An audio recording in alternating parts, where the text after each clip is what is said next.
I said it to the guys today. There's no one that's bigger than the power T, and that includes me. And they hear me say that a lot inside of that team room. This program's been around for a long time, with a lot of great coaches, a lot of great players that came before that laid the cornerstone pieces, the legacy, the tradition that is Tennessee football. It's going to be around a long time after I'm done and after they're gone.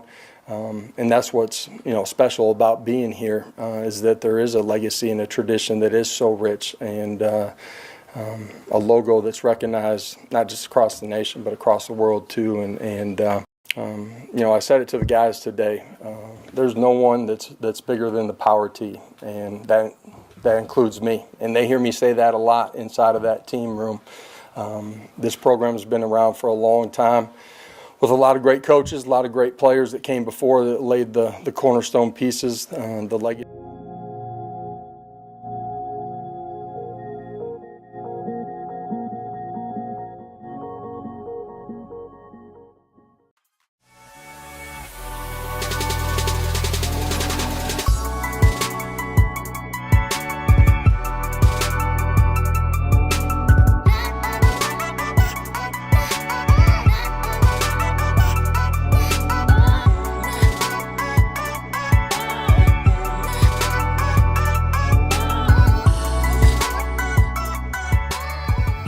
Good evening, and welcome back to the Late Shift, Hall of Fame College Football's Late Shift. I'm your host, Jason Watkins, and if you love college football, you know you're in the right place. So before you forget, smash that red subscriber button, like our videos, and don't forget the bell so you don't miss one moment of Hall of Fame College Football. What's up, folks? Crucifix Autumn, my guy D from the Seatbelt Mafia, Corrections 101. Thanks for coming in, guys. Make sure you guys wipe your feet when you get here. Satterfield, what's up? Good to see everybody in here. We'll talk a little bit, obviously, we'll get into a little bit of what we're hearing about the Crimson. I'll let you guys kind of, if you want to call in, we'll do a little call-in deal. I'll drop a link here in just a second. You don't have to put your face on or anything like that. In fact, I don't even have it set up where you would. So if you want to jump in, say a few things about whatever you think. But mostly what I want to talk about is this deal with Nico Iamaleava, the former Tennessee quarterback, after the Vols chose to part ways with him this morning. Kind of wild, right? So, Josh, you know what, dude? This is exactly what I was thinking sooner in Texas. It sounds just like Bob Stoops' comments after Lincoln left. No one's bigger than the program. Nobody. That's true. I think that there's more to it than what people are really saying on Twitter and stuff like that. And some of these places where you're hearing, "Oh, good job, Josh. Way to go. I think that there's a couple of things that I think you can definitely say that Tennessee probably did not handle correctly. We know that, if you look at it from the outside and all the noise that came out of there, right? All the noise that came out of that's not very nice, corrections. All the noise that came out of Knoxville over the last couple of days, and where everybody's kind of dogging on his dad, which I understand. Look, don't get me wrong. I think that the Iamaleavas handled this poorly as far as what it looked like to the public, but there's always two sides of it, and rarely do you get the side of where the school may have screwed up and all of that, right? At least they've got PR people that know better. A lot of times these parents should know better, and they don't. But we'll get into some of that here in just a few minutes. Let's see. What else? Oh, yeah. But, where did it go wrong? We're going to talk about why it went wrong and who's to blame and where does this kid land. Also, like I said, I think that there's a lot more to it than what you're seeing at the moment, right? I don't think that you're seeing a ton of information that has anything to do with other than Tennessee did the right thing and blah, blah, blah, blah, blah. But aside from what's out there about where he may end up, and I think we need to talk about that too. Where does he land next? I think there's a couple of logical places. I think that there's, you know, I don't know that there's any guaranteed spot or anything like that, but will he end up getting the $4 million he's asking for? Who knows? You know, he may or may not. But I think that if the right people show up to the party, and when you're a former 5-star, that, you know, you can say that he didn't have good numbers or he didn't play very well, but he was more than 20 touchdowns overall. He was 22 touchdowns with rushing touchdowns added, 5 interceptions, I think it was. 2,600 yards isn't a ton these days. And I think that they had some issues there as far as him getting the ball out and stuff at times. But he did take them to the playoff as a first-year starter, right? I think that overall you have to look at it in terms of, you know, there's going to be some coaches around the country that think, okay, this kid has enough upside, and he does have a body of work that says we went to the playoff. Yes, they got beat. But they got beat at the home of the eventual national champs, right? You know, it kind of is what it is. What's up there, Kimberly K, Jimmy Satterfield, Riley still hadn't updated his record. Riley 2-0 versus SEC. Who else we got in here? Sooner in Texas. Thanks for coming in, guys. Let's see. What did you say, Jimmy? You said kind of reminds me of the Caden Green thing. It's comparable in a sense, is what Kimberly K says. Yeah. I mean, Mike Matthews just did the same thing, although likely to a lesser amount, and they paid him. Guess Nico thought they would do the same for him. Yeah. I mean, yeah, I don't know. Yeah, Nico, okay, you could say that. Again, I don't know that I would necessarily call it mid. I guess maybe that is the actual definition of mid. You know, he certainly wasn't a Heisman contender or anything like that. I think that's fair. But again, he did take them to the playoff, and you could say what you want about, you know, well, it's because of their running back situation and the fact that their defense was so good, especially along the D line. A lot of the things that we think is going to be helpful for OU this year, you know, all of us Oklahoma fans, I think that you could look at that and say, okay, there's the blueprint of how you get to the playoff this year if you're OU. But you have to have competent quarterback play. And I wouldn't say it was incompetent quarterback play and that he was trash. Do I think he deserved $4 million? I don't know. Probably not 4. Do I think that he deserves the same amount of money that Carson Beck got? Why not? He's got the same amount of playoff appearances as Carson Beck. You know? Probably same amount of wins as Carson Beck too. Although they did win that game that he got hurt in. But, you know, again, I would think that you have to look at this, and I think that OU Revenge Tour, this is why actual agents and not handlers are needed. I think they do have an agent. He does have an agent. I don't think that's. I think that parents have to know what to say, when to say it. The Pete Nako stuff with his dad is bad. It's a bad look because he's talking stupid stuff. Yeah, we can sit here and do this all you want. You know what the main stat is? They made the playoff. They had 2 losses. I mean, we're talking about they had losses to who? Georgia, another playoff team. And who was their other loss to? Who was their other loss to? They beat Alabama. Trying to think who their other loss was to. Help me out here. Duke transfer quarterback. No, that was you're talking about Darian Mensah. He got like 3.5 is what we're hearing.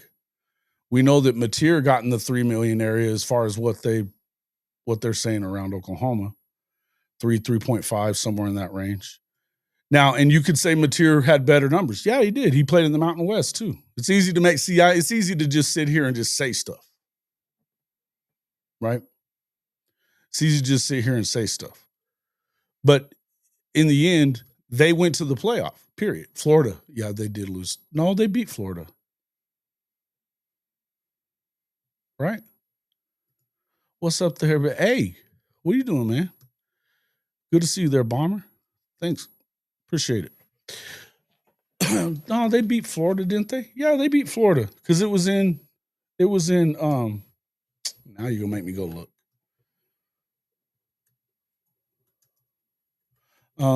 Because it was in Neyland.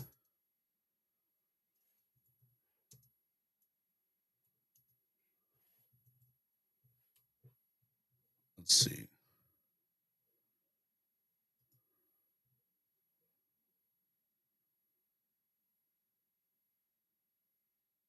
Arkansas. Yeah, Jimmy just said that. Damn it. My bad.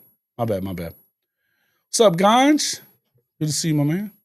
Yeah, so Arkansas. So that was road loss in the SEC. It happens, right? But other than that, you lose to another playoff team. And then you lose to the national champions. And yeah, it looked bad.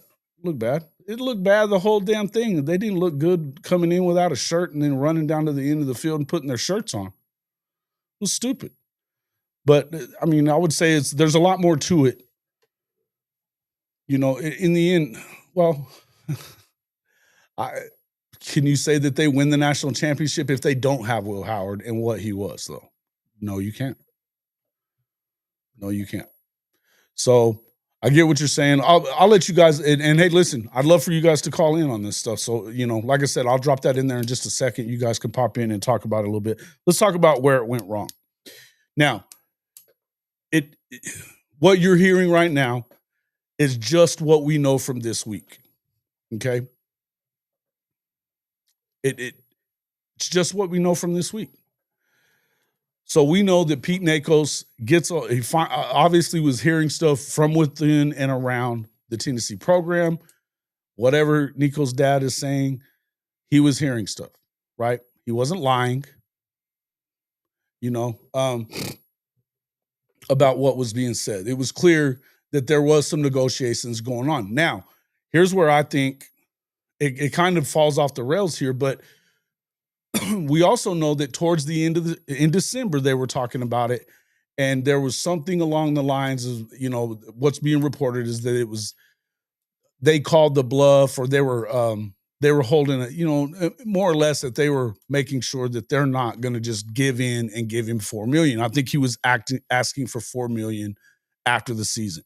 Now, what you have to remember is they lost in the first round of the playoff, which means that he wasn't talking about all that kind of stuff leading into that playoff game. I don't think they ended up with extra time. If you look at, let me look at this deal here. Okay, so no, that game with the game with Ohio State was on the 21st. The portal closed, I believe, on the 28th, if I'm not mistaken, 27th, 28th, somewhere in there, right? So there wasn't any extra time for those guys to enter the portal. I think they gave them an extra 5 days from it would have been from their end of their bowl season, whatever. So I don't think they had any necessarily extra time, which means that in order for him to really fight over his, for him to like really battle and negotiate, right? Or even for his agent to do something like that. That means that they got to make a decision to jump in the portal right away.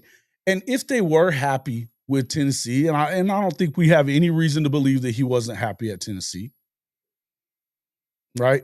I don't think there was any reason to believe that. They weren't going to they're not going to jump in the portal right away, make it like that, when you probably have people at Tennessee telling them, we'll work something out here. Just give it time. We'll get this all done before the spring is over with. Okay, cool. You know, okay, cool. So there, at that point, you believe that Tennessee is probably going to negotiate in good faith. Why would you believe that? Because you're Nico and them, right? You should expect that possibly that's going to happen. They already gave him a big contract before. Why not? You know? So that's where it kind of started off going wrong. Now, we know that this stuff has to at least been going on for the last couple of weeks or so, because it just now gets around to Nakos, who reports it. And by the way, all that stuff that started being said from his dad and all that kind of stuff, you start hearing what he was saying.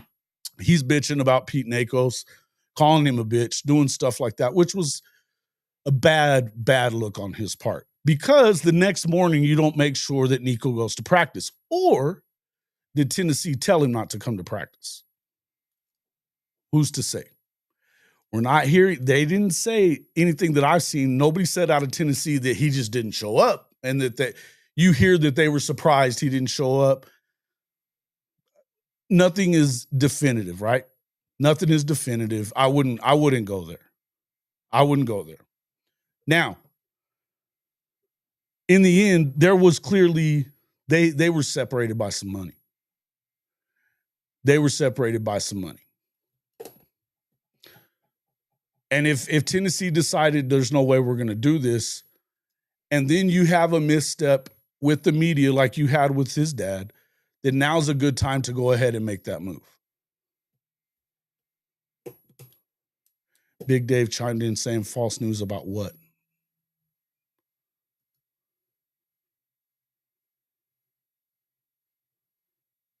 What did he say that there was false news about, though, Riley?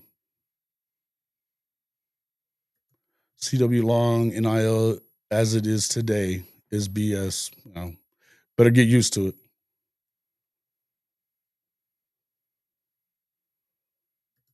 The only thing Nico has on Hawkins is experience. Talent-wise, I believe Hawkins has a super high. Yeah, true. Is the SEC to SEC sit a year thing still a thing? Yes. Yep. You're not going to see him at an SEC school. And I think we'll get into that in a second. We'll get into that in a second. What was fake news, though? He's spending north of $8 million.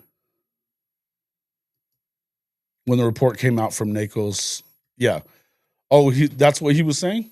Was fake news? I mean, okay. I don't know. I'd like to have Big Dave in here. You know, I'd love to kind of pick his brain about this. But I've talked to a couple of guys that I know that have kids in there, that have kids playing college football. You know, and over the last few days or whatever. Obviously, we talked a bit. Big Mike yesterday. We talked a little bit about that. We were talking to Coach Smook, obviously, as well, but we didn't get a ton out of him. By the way, though, before I go any further, I'd like to say give a shout out to Coach Smook and send prayers out to Coach Smook's family. They had a death in the family. His cousin, 31 years old, I believe she was killed, and I'm not exactly sure all the details of that. But tough day for him today, obviously, to find that out that he, lost his cousin like that, young woman. Terrible thing for that, it sucks. But just want, shout out to Coach Smook. Send my prayers that way to him and his family, and hope everybody's going to be all right, right? But yeah, okay. I heard this, I heard that. I hit it with a wiffle bat. Yes, Neilio, this is exactly right. This is the point I'm trying to make. Now, again, it was poorly done. Now, whatever Nakos was saying, and I know people want to get on journalists about what they're doing. And here's where I can tell you, do I think that all journalists are the same and that all of them are doing things the right way? And especially these journalists that are now working for these recruiting companies, blah, blah, blah, blah, blah. We could do this all day, whether or not you think he was right or wrong or whatever. He was at least somewhat right. And I don't necessarily blame his dad for lying to him about that necessarily, right? What I think that he did wrong was starting to say the things that he said like it was a lie when the next day his son doesn't end up going to practice. But what we also know is that by the next day, something that I had pulled up here, I want to bring this up. ESPN reported this morning, Saturday morning, that one quarterback has already, and that we're talking about a Power 4 quarterback, not in the SEC, and so not in the SEC, that one quarterback has already received more money from his school after, on Friday, by the way, after Tennessee's collective called third-party officials tied to the quarterback. Multiple sources have also told, I think On3 and 247, that they do expect a ripple effect with non-SEC Power 4 quarterbacks around the country expected to receive raises in the light of the Tennessee opening at that position. Okay? Now, what does that mean? Well, that means that were they really, I mean, if we know that they were this has been going on for a while, since December, they were negotiating in December. There wasn't time for him to have a ton of leverage and jump into the portal without making it adversarial immediately. Okay? Now, he could have done that, but it would have made it immediately adversarial. All right? Now, he was, and I believe that they were negotiating in good faith, at least from his side, from Nico's side at that point. I think that was all going down, and whether or not he was asking for too much, whatever. I mean, I'm not gonna make a distinction on that. I mean, I think you can argue it both ways. I don't know that I think he's worth $4 million. I think that he's worth as much as a guy like Carson Beck is. I think he's about the same. Because we saw Carson Beck not play very well at times this year. And he's been in the system for longer too. So, yes. Correct. Hey, what's up there, John? You want to pop in here and talk about this? I'll send you a link. Love to have you. Yeah. Started back when Beck waited on his NIL was in place before signing with Miami. The quarterback that transferred to Duke, Darian Mensah, did the same. Correct. Let me send you a link, man.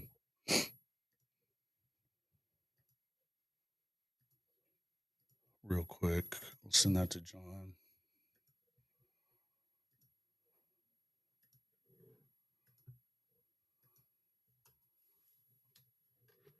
Pop in if you want to. It's in your Twitter inbox. Let's see. Okay, but continuing on with that. I think that in the end, I think that there was a mistake made there as far as how they handled that with Pete Nichols. Now, I'm not saying that Nichols was all the way right, but I know that he wasn't completely wrong either, right? There was certainly things going on. And you know, where his dad screwed up was getting rowdy and calling him an asshole or whatever, you know what I mean? Or calling him a bitch or whatever it was. Obviously, Pete knew what he was talking about, that there was something going on and that there was something happening there. Now, I would question whether or not he was told to show up at practice or not told to show up at practice. Now, I would have showed up at practice either way.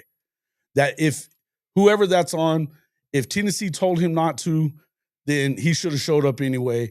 And if he decided not to, him and his team decided for him to not go to practice, then that was a bad move on their part as well. Because now you're looking like all you care about is money. You're making it easy for Tennessee to decide to move on from you. It's right before the orange and white game. You know what I mean? It is what it is. It is what it is. Now, again, so where does this end up? It ends up really easy for Tennessee to decide to move on from that. They don't want to pay $4 million. Now we're in a position where it's, they may not have wanted to pay $3 million. They might have been happy to pay him the $2.5 million, whatever it is that he was making, and wanted to, and they didn't want to go further than that until you showed them something else. Do I think he's going to get that money somewhere else? He's going to get $3 million. He's going to get $3 million because there's going to be more than one program that's going to reach out and probably try to pick him up. But we'll see. All right.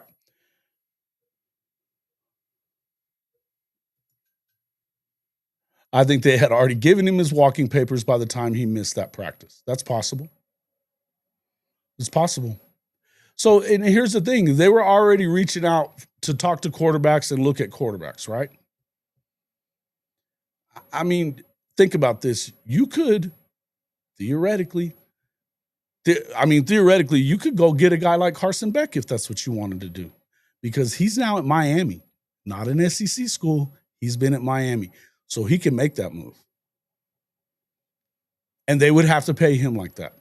They could have been, I mean, hell, because of Peyton, I mean, any number of things could happen, but he could go to Texas and try to go get Arch Manning. They could have been after John Mateer. You don't know. I'm sure that Mateer wouldn't be able to go and transfer right now, neither would Arch. But I think if you start looking at Big Ten teams that have good quarterbacks or quarterbacks that are coming back for another year, or even guys that are new, if they think that they're better or whatever, they could go do that. I think a guy like Kyle McCord would be somebody that they could go after at Syracuse, right? I really think it sounds to me like Malik Murphy is somebody that could show up there, right? I kind of think that could happen. In any event, we'll kind of see what happens on that. But now, I would just go to tell you this though. Before we go too far with just murdering Nico Iamaleava, you realize that there's two sides to this, and there's three sides to every story: my side, your side, and the truth. Okay, and if you believe everything that they're saying at Tennessee, and if you believe it's all one-sided against Nico, then I think you're nuts. I think you're nuts because I think that they've proven that Tennessee can be a bit of a shit show behind the scenes for a long time. For a long time. We're talking about the program that allowed money to be paid out in a bag from Chick-fil-A or McDonald's or something. Chick-fil-A, I believe, right? Come on. There was some stuff going on here. And I don't think that and I'll just tell you, I don't believe that they were negotiating, in good faith at all. I don't think that you have to pay the guy. I think that you probably have to get him to $3 million because of what he's done. He has taken his program to the next level, to the playoff. They hadn't been to a playoff yet. Did they get smoked? Sure they did. They got smoked by the same team that smoked Oregon the next week. Beat the brakes off of them in the Rose Bowl. And they had to play them at home. So before you go saying he sucks, don't forget that everybody got beat by Ohio State. In the end, they all lost to him. It would, I think it's a little crazy to do that. Arch wouldn't even entertain it. Yeah, right. Okay.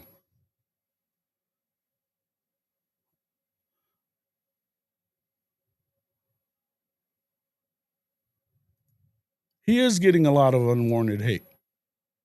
A lot of it.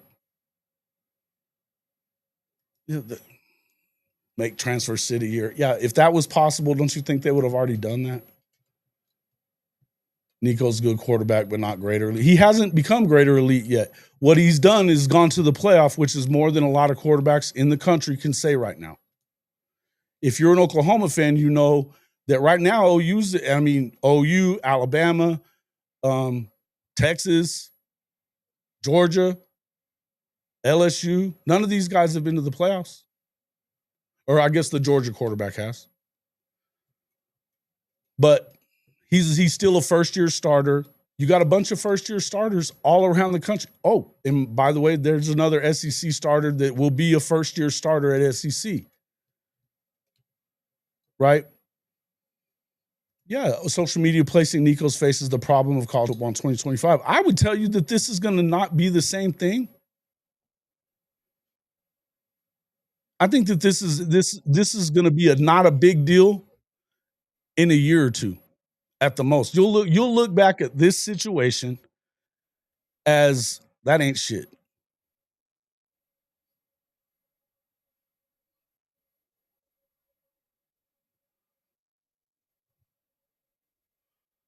How does the NIL angle work here? Is it possible he got paid for 2025 and can skip town without having to give it back? He probably got paid something for 2025. Hold on, I've got our guy John coming in.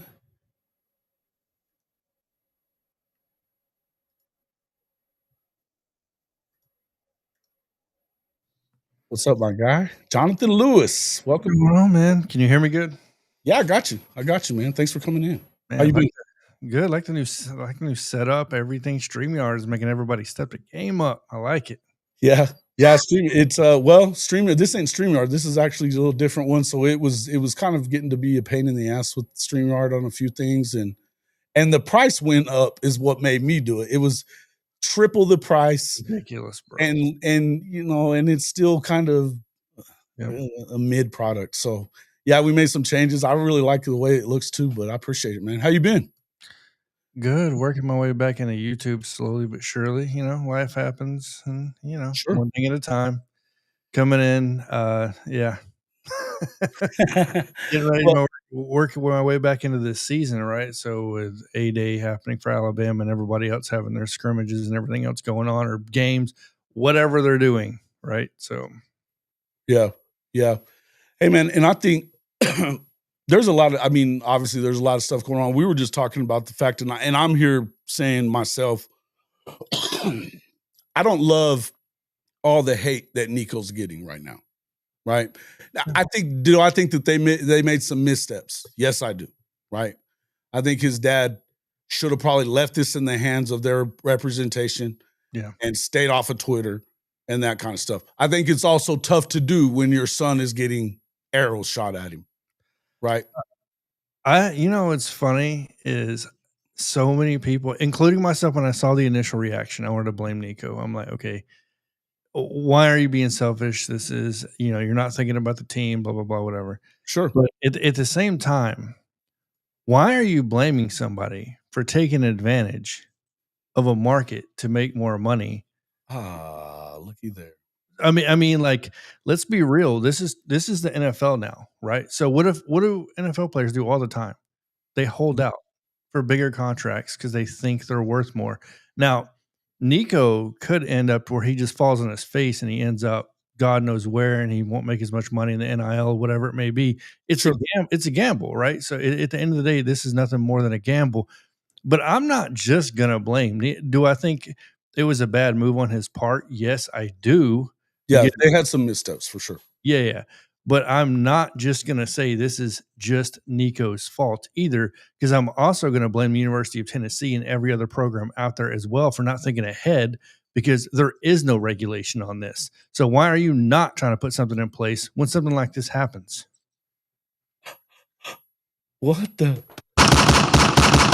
Shots fired at the NCAA and other coaches. Thank you, John. I'm so glad you're here. Look, here's where I was at on that too. They got out of the playoff. They lost to Ohio State. The portal closed on the 27th or the 28th. That was on the 21st that they lost that game. So they didn't have extra portal time or extra time to have that negotiation where he could jump in the portal if he wanted to have some more leverage, right? Yeah. But I feel like right after you have, a playoff run or whatever, there's still, even though it was embarrassing the way that they got beat and all that kind of stuff, I don't think you can blame all that shit on Nico. I think you can blame a lot of things, but you're not going to blame that on Nico. I think that you probably believe that Tennessee, if you're Nico's side, you're going to believe that Tennessee is going to. I'm sure they even said, okay, listen, we're not in the same area at 4 million, but let's think about this. We'll work something out before the season, whatever, blah, or even before the spring is up, so that you could go into the portal if you wanted to at that point.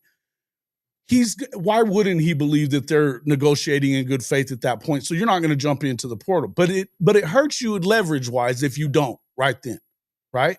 No, Didn't have a ton of time. Absolutely. And look, I always go back to this because so many of my friends are like, well, if you look at the track record, and I go, yeah, I'm looking at the track record. How many people hated Cam Newton and his dad when his dad was shopping him around to Mississippi State? I got a question for those people. How well off is Cam Newton right now?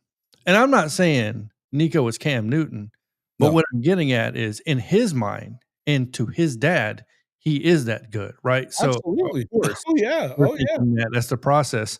And this is not the first time this has happened. Like I said, with Carson Beck and the guy that went to Duke, like it may not have been a holding out of practice, but they didn't go to the university until their NIL was in place and there was, ink to paper. So this is just a different way. Yeah. But I think that when you didn't do that, and then now here you are, obviously it's been going on for a couple of weeks where they've been going back and forth. It gets to that point where Thursday, Nico's dad gets the call from Pete Nakos. Yep. He's telling him what he's hearing. Now, Nico's dad, this is where I believe they were still negotiating good faith. He wasn't throwing it Tennessee under the bus at that point. He was telling Nakos, none of this is going on. I don't know what you're talking about. Right? Now, was it a lie? Sure it was. Later, when he came out and called him a bitch and all that other stuff, that was the bad side of what of course. stupid stuff. But in the end, that's what told me, though, that he was still trying to play the game with Tennessee. He probably, as soon as he got off the phone, was probably on the phone with Josh Heupel right after that. Bro. You know what I mean? Like, hey, what the hell? Yeah, there's no doubt about that. What's going on, bro? Right. So next thing you know, he's not at practice the next morning. Now, does that look bad on Nico? Of course it does. But are we positive that Tennessee didn't say, don't come? Dude, anybody that thinks that their universities aren't corrupt in some sort of way or doing It's Tennessee we're talking about. Shit. bro, forming a track record they have, and we're gonna sit here and talk about Nico. Right. You're throwing people before you start talking about the quarterback. There's a track record, track record at Tennessee and their staff and the whole administration. All of them, right? And I mean, and really, they were, what they did to get Nico there was against the rules at the time. Yes. That's why the NCAA went after him and they had to take it to court and all that other shit. So what they did to get Nico there and sign him up was against the rules. So let's not act like Tennessee's, they're trying to do the right thing by college football. I don't want to hear that shit. No, absolutely not. I don't want to hear that shit. So anyway, there's a lot of things wrong with college football. I know we want to immediately go after these kids, but I don't think that you can do that. And if you're really going to sit here and say this is all Nico's fault, he's what's wrong with college football. No, what's wrong with college football is that you can put them in a position to where they have to play the bad guy because you've been so inept at putting this into place to begin with, when you had plenty of time, plenty of opportunity during that whole O'Bannon deal. For 10 years, that damn lawsuit was in the books, bro, before they ever got to the point where they threw NIL at it like a catch-all. You want to blame somebody? You know who I love to blame, which I feel like all the blame needs to be pointed at? It's the NCAA. Yeah. There is no regulation. University presidents, the conferences, coaches. You bet there's a long line of people that are to blame before you get to players. Yeah. And the players are the people that we bitch at the most. Yeah, because we see them.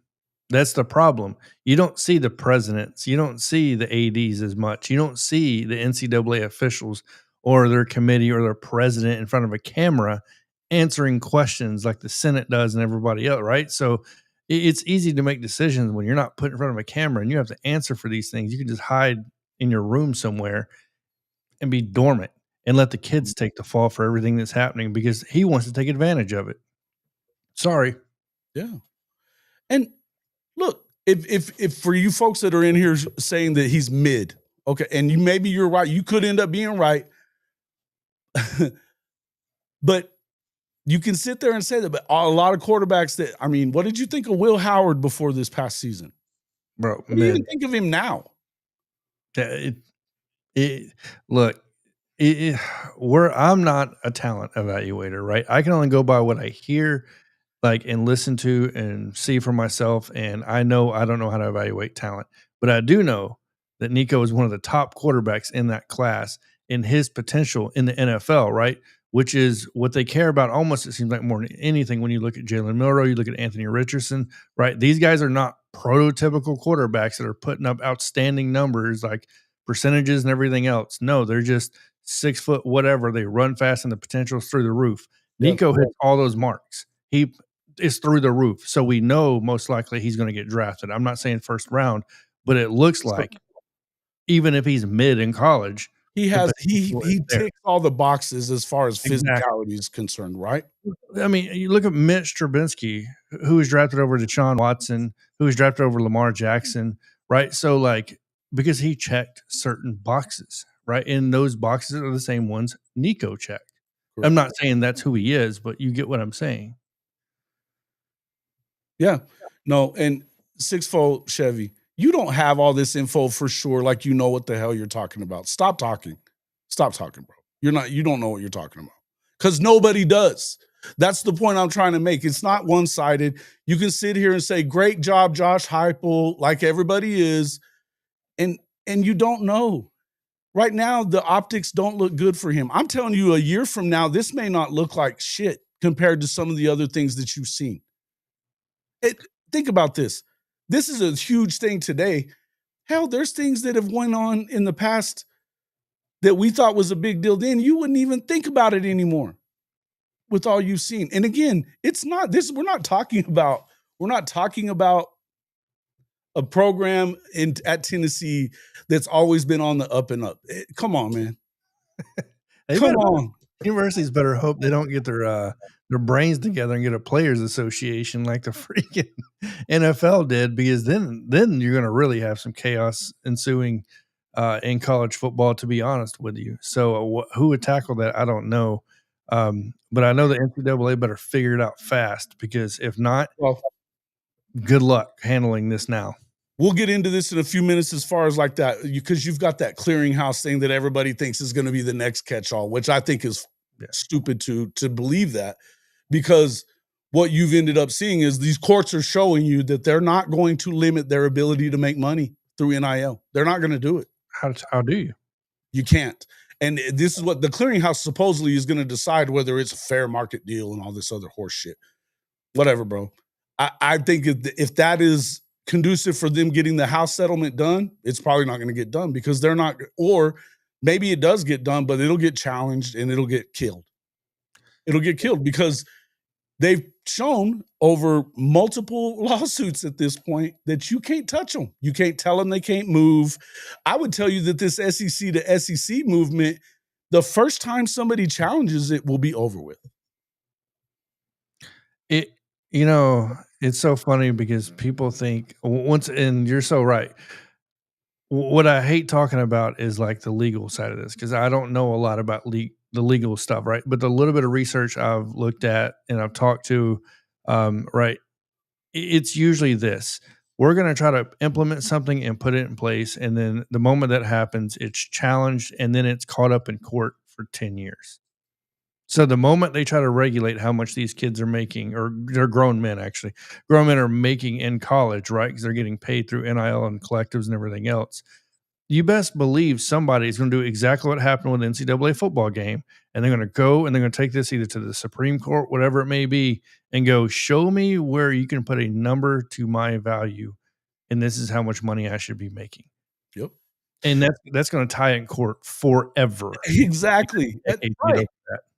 So see, we're not talking about things that are really going to happen. You can believe what you want if you can buy into all the NCAA propaganda, is what I think it is. And it is. It's propaganda. It's all horse shit. But you can buy into all that if you want to. And listen, I'm not going to sit here and tell you I love college football the way it is right now. I wish we could go back. You're not unringing the bell. I'm trying to be the voice of reason here, that, guys, this is not going to stop. It's not going to stop. Let's find actual, we need to find actual things that could help it be doable. I want to focus on things like, let's not kill any more rivalries, and let's not cut out 3/4 of the country from the playoff system so that you kill this golden goose. That's what I think we should be focused on.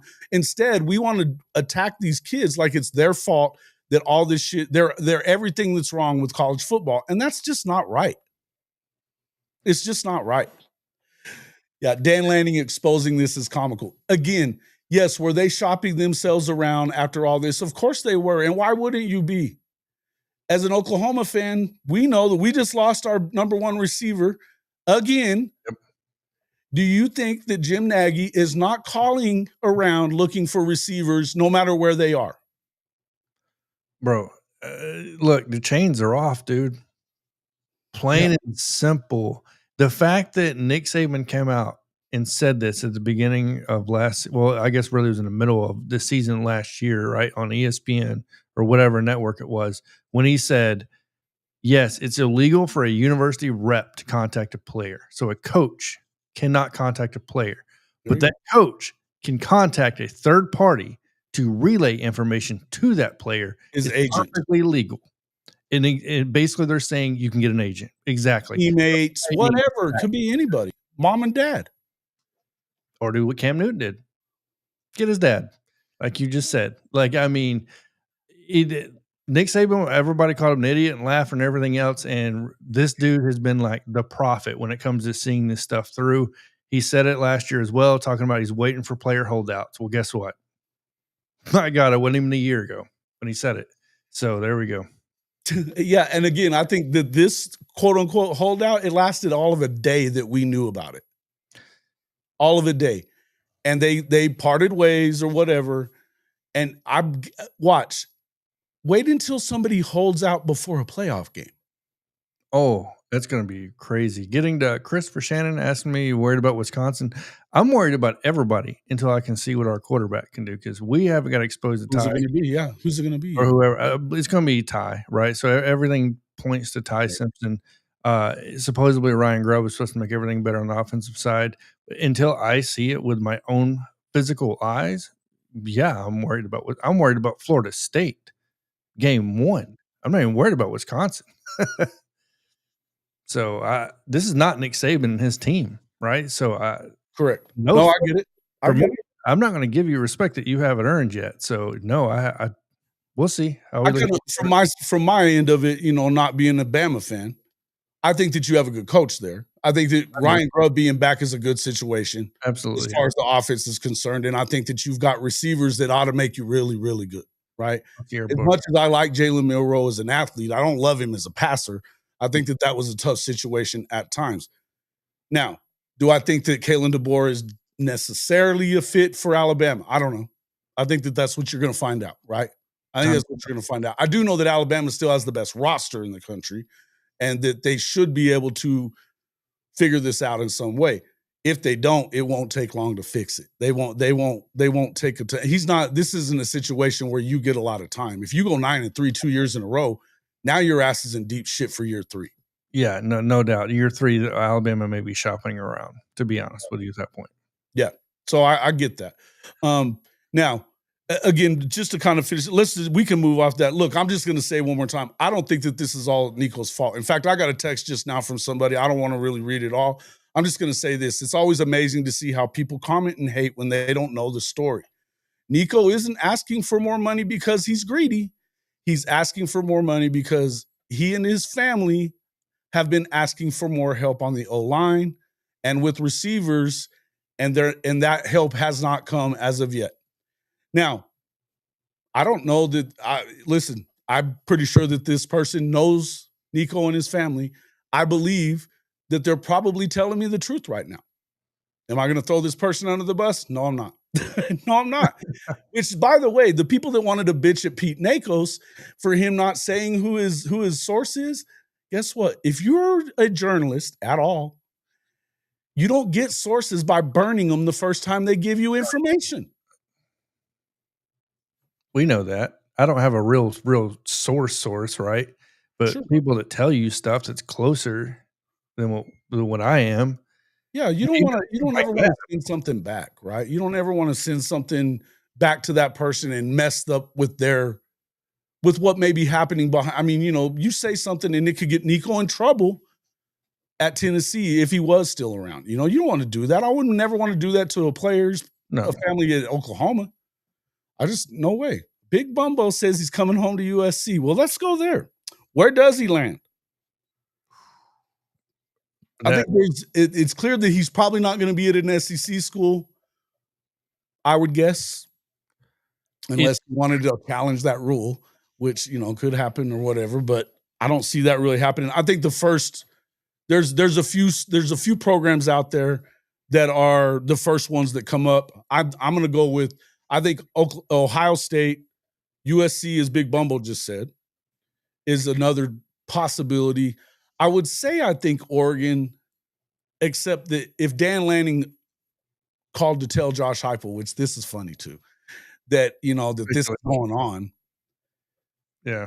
Either I don't know that they're 100% believing in Dante Moore yet. Maybe they are, maybe they're not. I think if your coach has a moral compass, you may not want to touch this with a 10-foot pole, and it's not because of Nico, it's because what could be tied with it, right? So Sure. you're going to surround your program with speculation and everybody hammering you.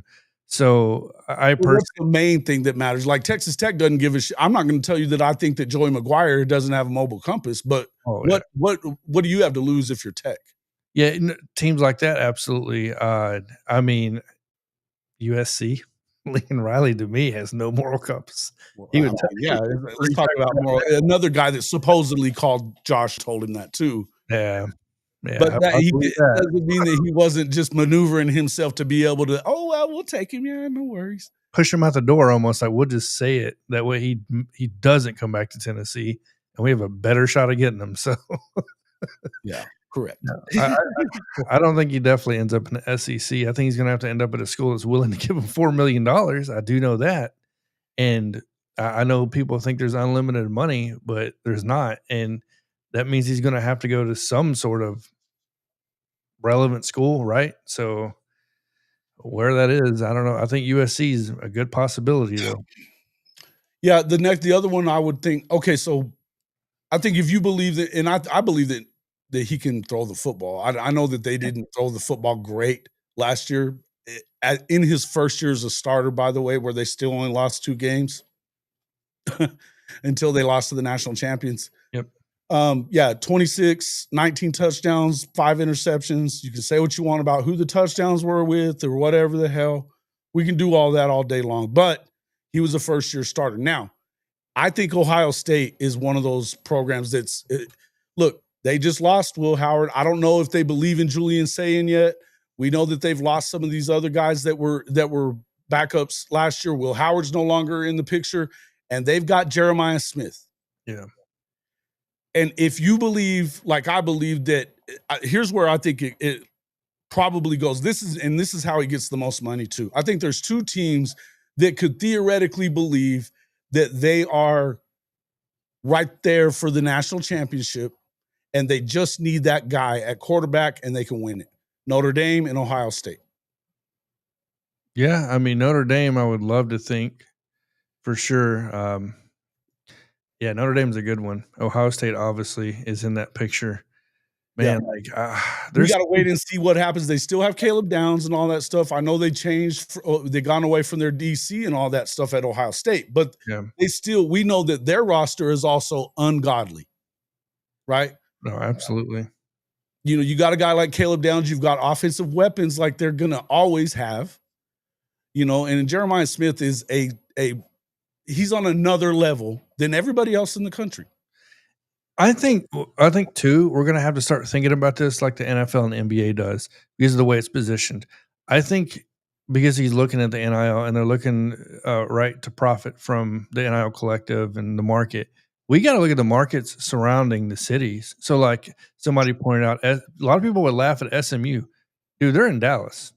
The market for Nico there would be humongous. They've got so much money that they don't give a shit. It comes out their ears. So, yeah, places like that, TCU, like money just pouring out their ears, right? So people may laugh at the school, SMU, yeah, is the money, right? So, but I don't know, like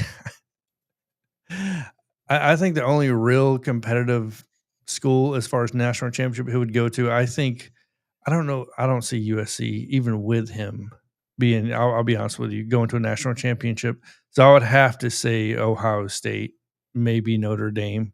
Right. And the reason I say Notre Dame is they were in the championship game this year. They're going to be good on defense. They're good in the trenches. We know that that's where they're making their money on the D line and O line. They've been killing it, putting out O lineman after O lineman after O lineman for a while now. What they really were missing from a championship program was what? A guy that could spin it. Riley Leonard could run it, but you couldn't guarantee that he was going to hit the receiver that you needed. I think that's why they've struggled to recruit receivers, because they haven't had that quarterback yet. Do I think that that's Nico? Not necessarily. But do they think that that's Nico? Mike Denbrock turned Jaden, what's his name? Jaden at LSU into a Heisman Trophy winner in a year. Exactly. And that's what it comes down to too as well, right? So like development, where are you going to go to develop? So if I look, okay, so a team just popped in my mind, right? If I'm looking at development, it may not be top tier development, but development.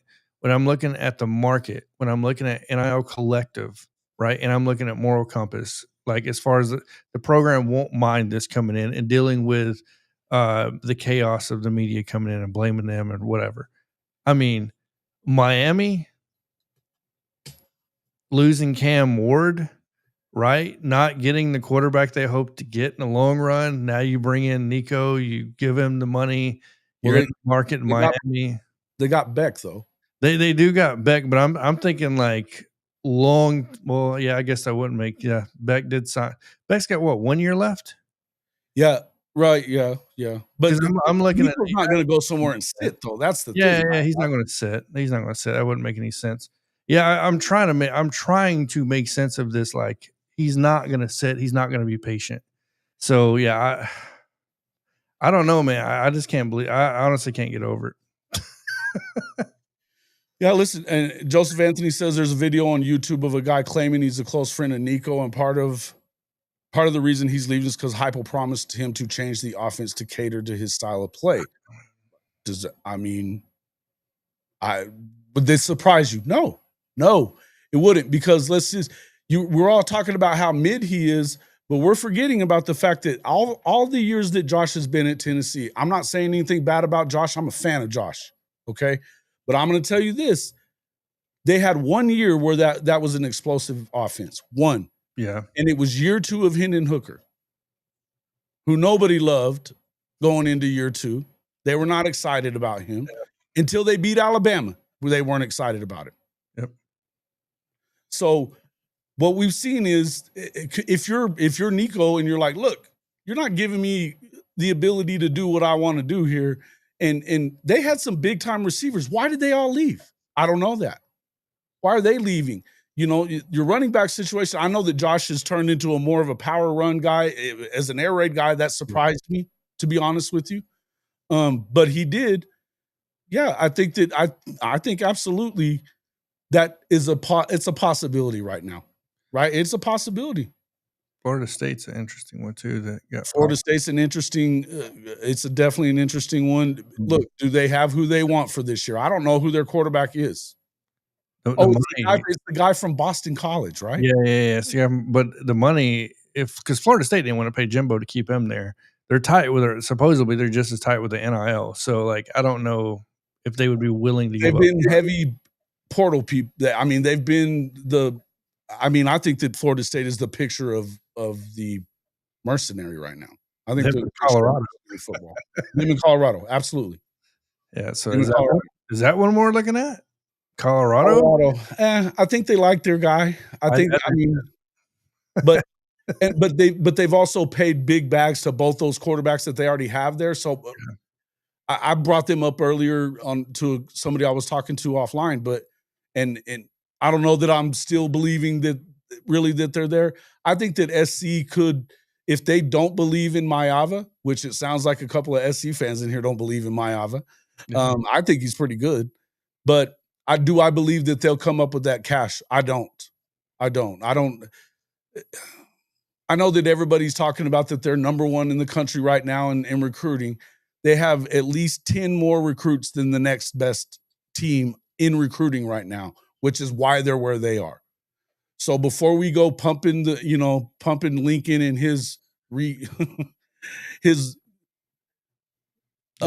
just amazing return to the top of college football, pump your brakes a little bit. Let's see what happens at the end of the year after they go 6-6 again. Yeah. Sorry, I had to throw that 6-6. No, of course. But all right. Yeah, I don't see him going to an SEC school. I think the Big Ten, those are the guys that you would expect. I could see somewhere like Florida State for sure. I could see that. I definitely think your SMU thought was a good one because they got money. They don't give it. They paid $100 million to get into the ACC and not get any of it back. Yeah, they don't get any of that back in return. One more school I think that could become contenders maybe. I don't know if they got a good quarterback or not. Let me know, but Penn State. Penn I State. don't Penn State, I don't know really who's there, so I'll be honest with you, I haven't done much homework on Penn State. You still have the same guy, but and I think that they like him, right? I need to bring up some of these depth charts that we're bringing that up. So let's bring up Penn State first. So much to look at. Drew Aller is who they have now. Drew Aller, that's who they have. If he's still there, then he won't go there. He's still there, right? No. But I don't see that. So I don't really see that. But let's see. Let's talk about Florida State. The guy that they got is a running quarterback, which I think works with Gus, but I think Gus is a terrible hire. I think it was a terrible hire. The Gus Bus. That's just but then again, maybe not. He does good as a coordinator. We've seen him not be great as a head coach, so we'll see. Let's see that. Yeah, I like that. What's his name? Finally graduated. The quarterback that was there like 17 years. Who? Oh, that was at Utah for like it felt like forever. Cam Rising. Yeah, there we go, man. Is Utah a destination? Maybe it could be. I guess it could be. I don't know though.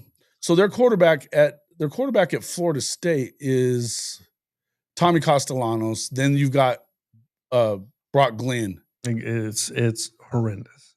Yeah, it's not good. That I could see that. I could see that happening. He says Cam Rising still has eligibility to. I don't know. This idea that you have to like. I mean, look, you got a guy that's playing football this year in his 9th season of college football. Yeah, that is wild. That man can almost have a PhD while he's playing college football. You know the other guys that go to school for 9 years, doctors. SC has a cakewalk schedule, though. Do they? I've got the Big Ten schedule, but I think that Jaden Maiava is better than you guys do. I guess I wasn't aware that there was this hatred towards that kid, because all I kept hearing last year, whenever you had what's his name in, was how to get his ass out of the game. You know? Neilio's got a point. Whittingham likes his QBs, with the ability to run physically. Yeah, no doubt. Nico's not going to be that guy. He's too big and lanky, 6'6". But he had 300 yards and 3 touchdowns. He has some running ability, but yeah, he's not going to move. No, he's as fluidly as you don't, and he's skinny. You don't really want him running that much. Or I wouldn't probably. Yeah, definitely not. Why USC? Why anybody thinks it'd be USC that's the weird pick for me. USC or UCLA? UCLA. I mean UCLA. I've heard UCLA a few times. I'm not sure I understand that. It's because that was the speculation. Like the rumor was that UCLA was the initial grab, but from what I'm saying, it's speculation. Just like it was speculation that Dan Lanning is the one that contacted, and the guy that even reported it said that he just got it off of a Reddit board, which you never know. Like he says in that article, you never know. Like a lot of these people are connected, and they find out some good information from Reddit. So, yeah.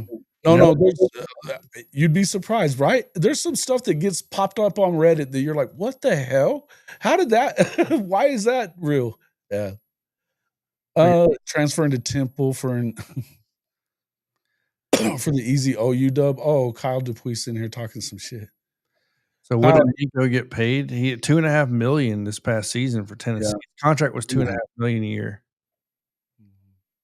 So let's see. Nico to Texas Tech.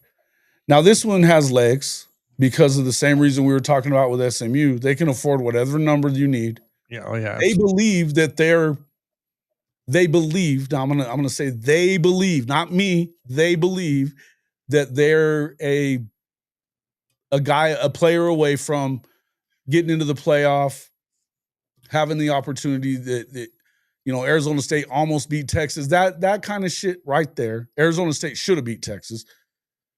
But that kind of stuff right there is what will do things to your Techs of the world and your Okie Lights of the world, believing that, hey, we can go out and win a natty. Come on now. Come on now. The betting favorites right now, it says we're talking about they're doing like the 3 best fits that make sense. Mhm. By a long shot, it's North Carolina with Bill Belichick. They are putting a lot of money out there. Yeah, they have the money. They have the development because Bill Belichick's going to have some of the best development staff on the planet. Who's right? his coordinator? It's not going to matter. I don't know, but because they'll be more prepared from week to week to run the right plays than anybody else will. And number 2 is Texas Tech. Number 3 is UCLA. Okay. Let's see. Yeah. Okay. So I can see any of those places. I can see any of those places. We started with Notre Dame and Ohio State because I think that if you look at the landscape of college football today, you cannot you can't throw a team out there and say that's the team to beat. Yeah. You can't. There's at least 5 or 6 teams that you're like, they probably could. If they get hot, Oregon, Ohio State, obviously Georgia, you're going to talk about. People are loving Texas. I know. I think that's crazy talk. Alabama's, again, if they get the right guy throwing the ball around, they have the talent to do it, but they still got to go do it. But I think that when you could talk LSU, of course, that's a sexy pick right now.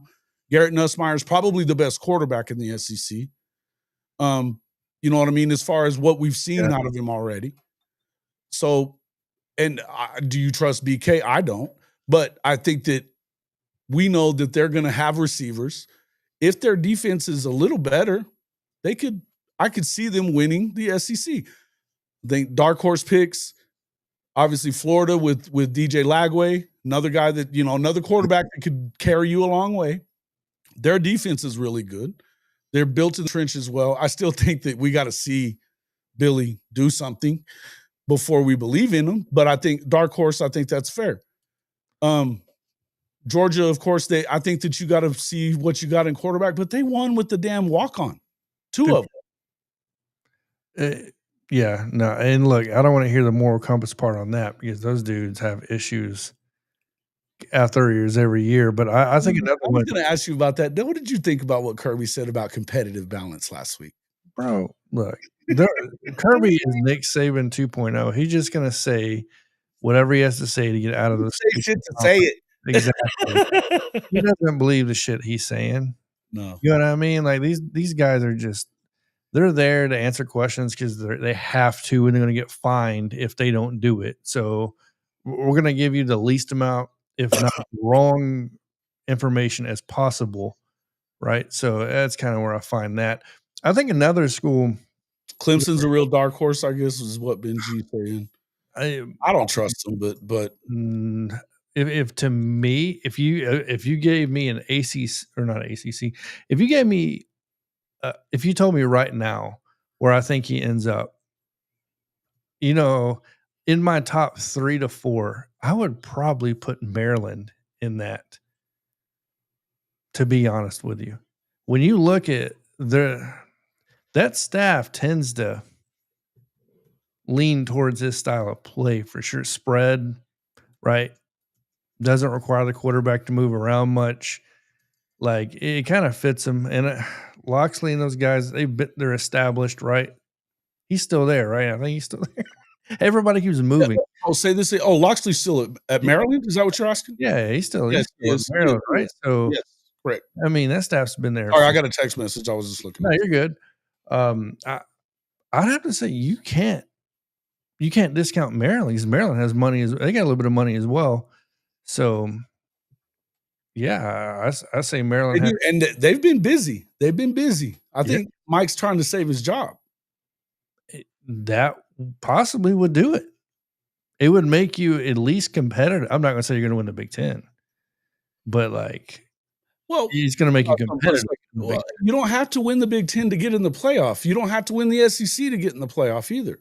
Once you get in the playoff, you never know. And after we just saw Indiana be in the playoff last year for playing a trash schedule, if you're Mike Loxley, that's what you're trying to do. Yeah, and it's funny. Somebody said And they're making more money than everybody else, man. They're making more money. Maryland tends to turn a profit, and they're a business school. So True. It's true. I would tend to think about team contacted Nico's team and said, we got this bag waiting for you to hit the portal. Doesn't mean there was really a bag, though. Could just be stirring the pot. it's all Well, speculation. yeah, I think there has certainly been some shopping on probably both ends. And I'm going to say this one more time. If somebody's looking for a quarterback that they believe can walk in and win the job day one, which this points you back to Florida State. True. No matter if you think you're going to win or whatever, if you're Mike Norvell, you believe that you can win if you get a quarterback that is serviceable right now, right? I believe that they could. Yeah, I think that they're possible. If Miami didn't already have Carson Beck and already all that money invested in him, and he's the guy, I would say Miami is like shooing for this one. Texas Tech, absolutely. They're like, well, they already have a starter in Barry Morton, so he's not that good, right? So the Big Jen's comment about saying Maryland refused to pay their basketball. Well, Maryland openly came out and said they basically don't care about basketball about 5 years ago. So these universities are picking and choosing where their money's going now. Gary's been gone for a long time. So, yeah, that's what Jason used to. Oh, yeah, I got this bag waiting for you. Neilio, thank you, man. Thank you. Yeah. Off to Gundy he goes. Who's to Gundy? Who? What? Oklahoma State. He's talking about going to Oklahoma State? No. That'd be a hard one. That would be a hard sell right there with Gundy. With that type of personality, ooh. I'm rather sure Benji says this, right? Maryland avoids. Oh no, you're talking the Ohio State. Maryland avoids them. Yeah. So either somebody else was talking about them up here, or maybe did you, Kimberly K? Were you thinking that he meant Ohio State? Tech fans not happy with Barry Morton. Auburn, UCLA at FSU, Texas. It's not Auburn. They're not running off Deuce Knight and those guys. So, and they already paid. I mean, they paid Jackson Arnold $2.5 million from what I hear, and I don't think that he may be starting by the time they get to the Oklahoma game, but because I'm hearing that he hasn't looked great out of there. Not a shocker. Not a shocking development to me there, John. I got to tell you, not a shocking development. I was so high on Jackson Arnold, man. I was so high on that guy. I mean, shit. So were we. We thought a lot more of him. I think that what we found out, what we've seen, is that he doesn't do well with people being behind his back. I think it's a bad situation for him because he's going to have to compete for that job anywhere he is. Yeah. And Deuce Knight is from everything I hear, baller. Marcus Dent had him as a 7-on-7 kid in 8th grade, and he said he was a dog then. The dude is not afraid of shit, and he's going to walk in there and tell him, I'm going to take your job. Yeah. Right? We know Michael Hawkins scared the hell out of him last year. Turned him into scared to throw the football. Yeah, I don't think he goes to another SEC school because he still would be required to sit a year or no. It's not going to be another SEC school. So I think that's a no just because of that. FSU, Texas Tech, Baylor. I'm still going to tell you, I think Ohio State and Notre Dame are real possibilities. I like the Florida State. So if I had to pick like out of the ACC, I'd probably Florida State. Out of the Big Ten, I'd probably pick Maryland. I do like the Texas Tech though. Like, okay. Why do you love that? I think just because of the fact of what they would do to get him. Yeah. I mean, they got a billionaire that's fronting a lot of money right now. And I mean, I feel like Nico wants to be a part of change, right? Like a change agent. And I feel like he possibly thinks he could bring that to to Texas Tech. Same thing with Maryland, maybe. I just, it's the more I talk about it, of course, the more it's like the more we read, the more we understand. It's like, okay, well, now it just makes sense for somebody not to go there and to go here, whatever it may be. The more I talk about it, the more I read, the less I am on him going to like a USC, maybe even Ohio State. And it's, who knows? Like, Yeah. It could be. The reason I said Ohio State, Notre Dame is because I think if you think you're a quarterback away, a serviceable quarterback away, and I think that you could say that about both of those programs. yeah, I think maybe you do pull the trigger there. Baylor quarterback, the kid, they like him. He's not going to Baylor. Sawyer Robertson, he did really good last year. he did. He was really good. Hell no. Nope. Should be. We do not, Lance, and we do. You know I don't support that dude or talk to that dude. Fuck that guy. Sorry, Robertson is still at Baylor, so that's a no. Yeah, 100%. He's not going there. Oh, well, I don't believe he would go there. I don't know that they would cough up the cash that you would need to get him either. Yeah, that's the thing, man. It's not like people don't know what he wants. Like he wants the market for what Beck, right, and then those guys got, which is $4 million. So he's put it out there pretty much. Like that's not a little bit of money. $4 million is a lot of damn money. It's a lot of money. I don't think he gets to $4 million. I think that he could land it. Well, here's where he would end up at $4 million is if you get into a bidding, if you get two teams that can afford that into a bidding war. Notre Dame, Ohio State could turn into that, right? Texas Tech and SMU. Texas Tech, SMU could absolutely turn into that. Absolutely could turn into that. Without a doubt. Like he just Beck and those guys, like they just creaked the door open. What he just did, he blew the damn door down. Is what I'm interested to see how many other players do this now. Yeah. Because the moment you think your team is immune from it. I said at the start of this show, I think I've said it twice now already. This is going to look completely benign in 2 years. Yeah. You know? I don't know who Virginia Tech has under center. I have no idea. Dude, I don't either. Who was that guy? They fell on their face last year, right? They fell on their face. But, I mean, look, but yes, you could see, look, if Malik ends up at Malik, well, no, because they already got Darian Mensah. Never mind. I was thinking Duke, but they already got Darian Mensah, and they paid $3.5 million for Darian Mensah. So if you think that somebody won't pay more money for a guy that took his team to the playoff in the SEC than what they paid for Darian Mensah out of Tulane, I don't know. I don't know what else. I mean, we're talking about this guy went through the SEC gauntlet and lost 2 football games last year. I don't know what the hell he's thinking, to be honest with you, man. Hard to judge Nico at college level, just have not seen enough. Yeah, and that's the thing. Nico wasn't really like he only lost 2 games, like you said. Right. But bro, like he wasn't slinging the ball around 40 times a game, right? So he didn't have 50 touchdowns to 5 interceptions. He did exactly what Josh Heupel and them needed him to do. Yeah. And like, so would it surprise you if they weren't changing their offense up enough to make him happy? Then yeah, I want more money. It doesn't surprise me that would be going on. It wouldn't. So because we've seen Heupel's offenses have not. Dylan Sampson was getting a rock. I'm sorry, but I like Dylan Sampson, bro. Yeah, I like Dylan Sampson. He was your star. He was unbelievable. Not Nico. Let's get that straight from the beginning. Sure.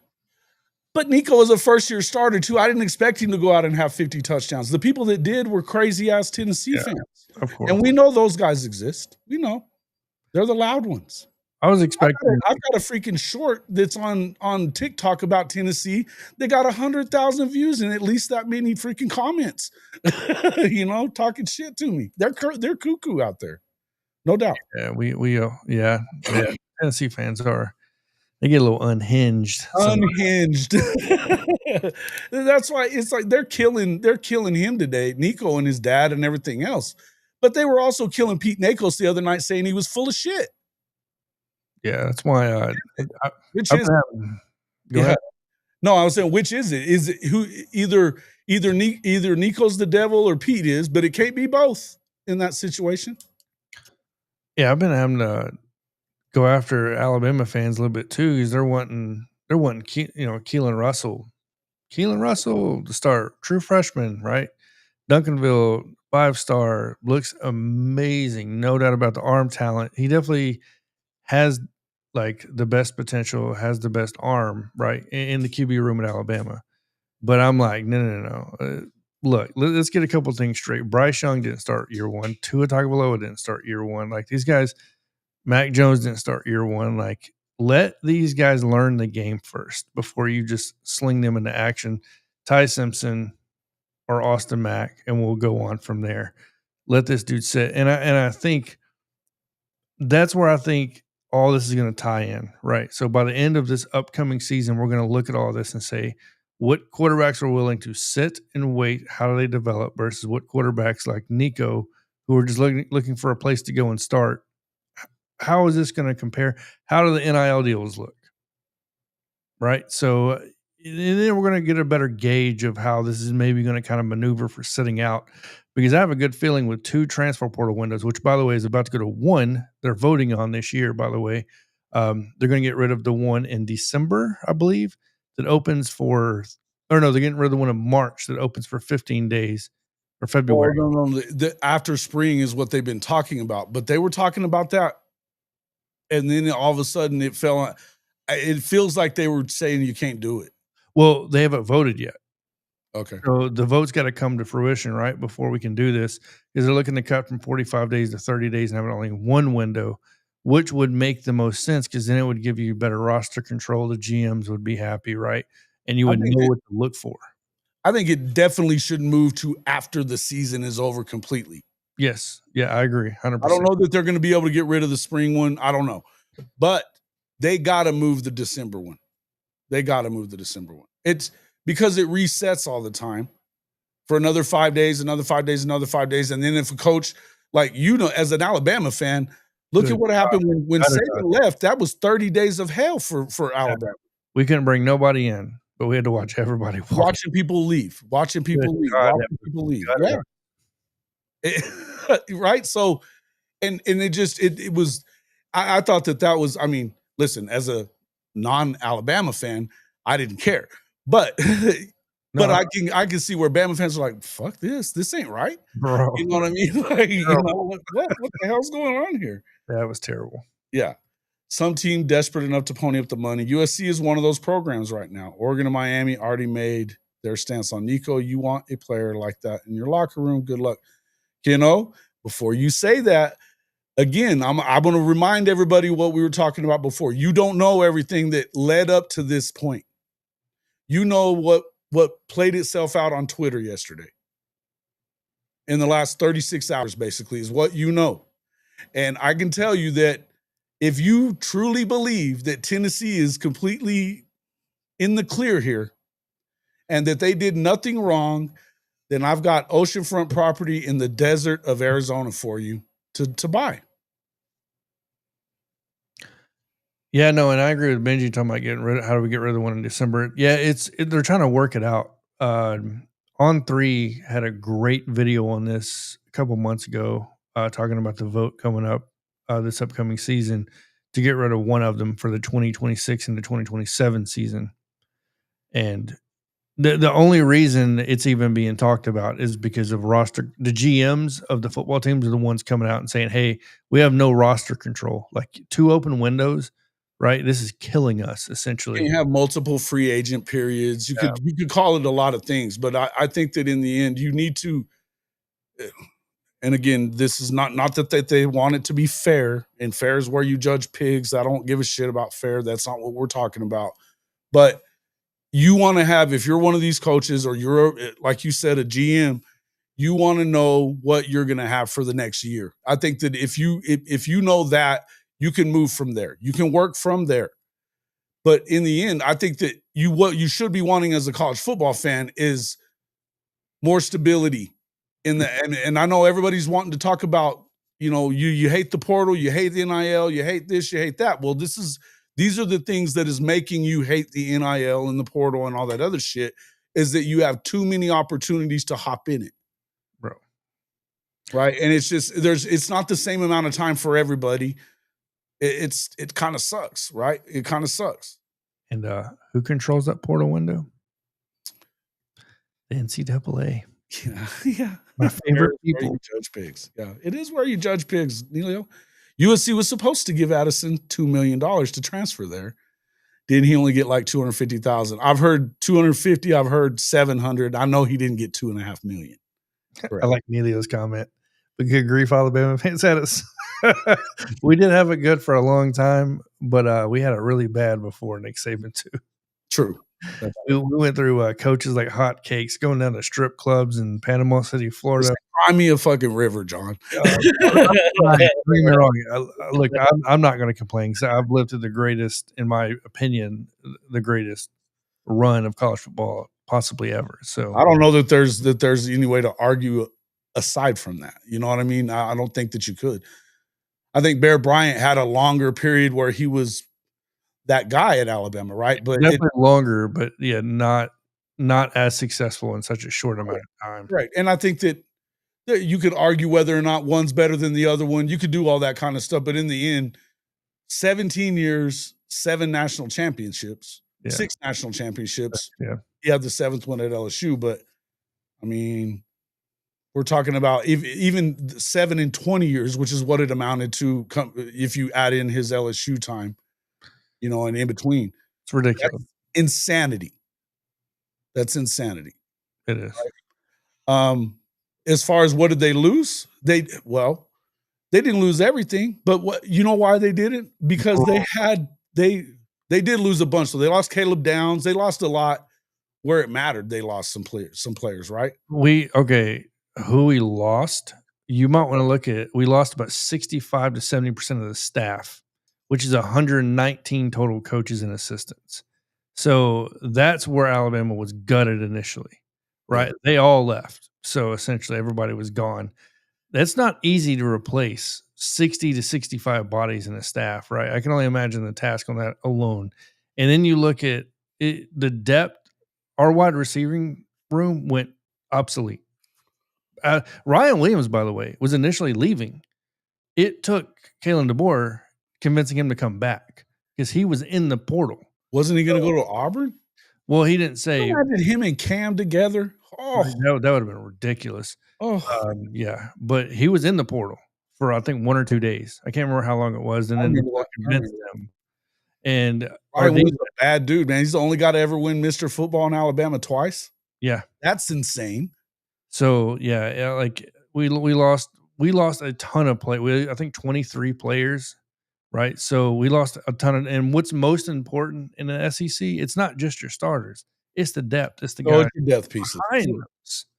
So and not even talking talent, but depth that has experience. Experience depth is what Yeah, you got to be able to come in and play, and that's where I think that Alabama could roll over you because of that in the past. It's Saban was able to stack them 4 and 5 deep, and they would wait until year 3 to get playing time. Yeah, because they knew they were going to have an opportunity to go to the league and they were going to win natties and all that other stuff, right? I mean, nowadays with the money what it is, and they didn't have free movement either. Yeah, it was a lot harder to move, for sure, a lot harder to move around. And look, I'm not stupid. Alabama was paying these guys just like every, you know what I mean? Like all of them. A bunch of times, dude. He stopped. He decided it was time to leave. Why? Because his advantages were leaving him. I look at it this way. The way he grew up coaching football left, which was I pay a bag man, right, to go give that back to that player. Sure. That no longer existed anymore. The bag man has been a thing in the SEC for a long time. Very long time. So it's always been around. So yeah. It's once that went away, he went away. Yeah. People keep saying USC isn't in the mix because Tebow wasn't shopping for a quarterback in December. But you know what? Nico wasn't in the portal in December. Hey, I'm going to tell you another thing. Hey, this is you want to talk about Lincoln Riley? He's always done it with transfer quarterbacks. Yes. He has. Always done it with transfer quarterbacks. And he trusts that he knows exactly what Josh Heupel was doing because they worked and learned under the same guy. They're both from the tree. Yeah. Listen, and you know what? The fact that the people that are saying, okay, well, he called and told Josh that. Yeah, he could have done that just to move himself into position to get him. Yeah. Lincoln don't give a shit. I promise you, Lincoln doesn't give a shit. Look, I can only imagine Nico and his dad's phones blowing up. Sure it is. I wouldn't go just assuming automatically that he doesn't get $4 million. Do I think he should? Probably not. Do I think that he gets at least $3 million? Absolutely, I do. We just watched a baseball player in Ohtani sign a 10-year, $700 million contract in the MLB. Right? That's wild, bro. Let's even just keeping it to college sports. BYU just signed a guy in the portal from Baylor for $3.5 million. Jeez. He averaged 11 points a game. That is, I wish I was physically gifted. Sports. Dude, I get it, bro. I'm not. Oh. Yeah, listen, yeah. I bet he's had to hire a call center. I guarantee you. Dude, make no mistake. There will be suitors. And would it really surprise you if all of a sudden Oregon became a suitor? If they don't believe it, the only reason they don't is if they really believe in Dante. If they really believe in what Dante is, this is his second year. He's already spent time with Will Stein. They believe in Will Stein. If Will Stein believes in him, that'll be the only reason that they don't get in this deal. I promise. It's Nike. Yeah, Nelio said they'll be paying him the next 20, and you are correct on that because they deferred the majority of his contract. Smart. Bobby Bonilla deal, you know? Yeah, Bobby Bonilla is still getting paid, bro. Still getting paid. Till he dies, right? Yeah. And Austin Novosad at Oregon too. Yeah. Do you think that he's better than Nico? I don't know. That's the part where you got to swallow and think about is he better than this quarterback? Because to me, it's hard just to say yes. He's not elite, in my opinion. So I don't think he is either. I think I think he's better than people are acting like he is right now? I do. Yeah, he's a really good quarterback, and his potential is through he's a young quarterback, though. Yeah. Like, and I think that what he's doing is he's testing the market, which I can't argue. Mm-hmm. If Nico goes to SC, who's he going to throw to? And if they're complaining about O-line at Tennessee, then Nico will be on his back more than a high school prom day at USC. Love that, John Russell. That's funny. That was actually pretty good. Well done. Well done. Let's see. He probably has 10 plus legitimate suitors. I think that's probably, I think 10 would probably be on the low end. But here's the problem I have with it, Drew. So it says 2.5 is too low for him, and he knows it. Why sign? Why go to Tennessee? Why sign your NIL contract, which you just did? That wasn't too low 2 years ago when he signed it. But here's the thing. It's almost 3 years ago now. Yeah, no, I agree with that. But the thing about it is like if you're going to reestablish the market every time a new quarterback gets paid, that means we're doing this every single season.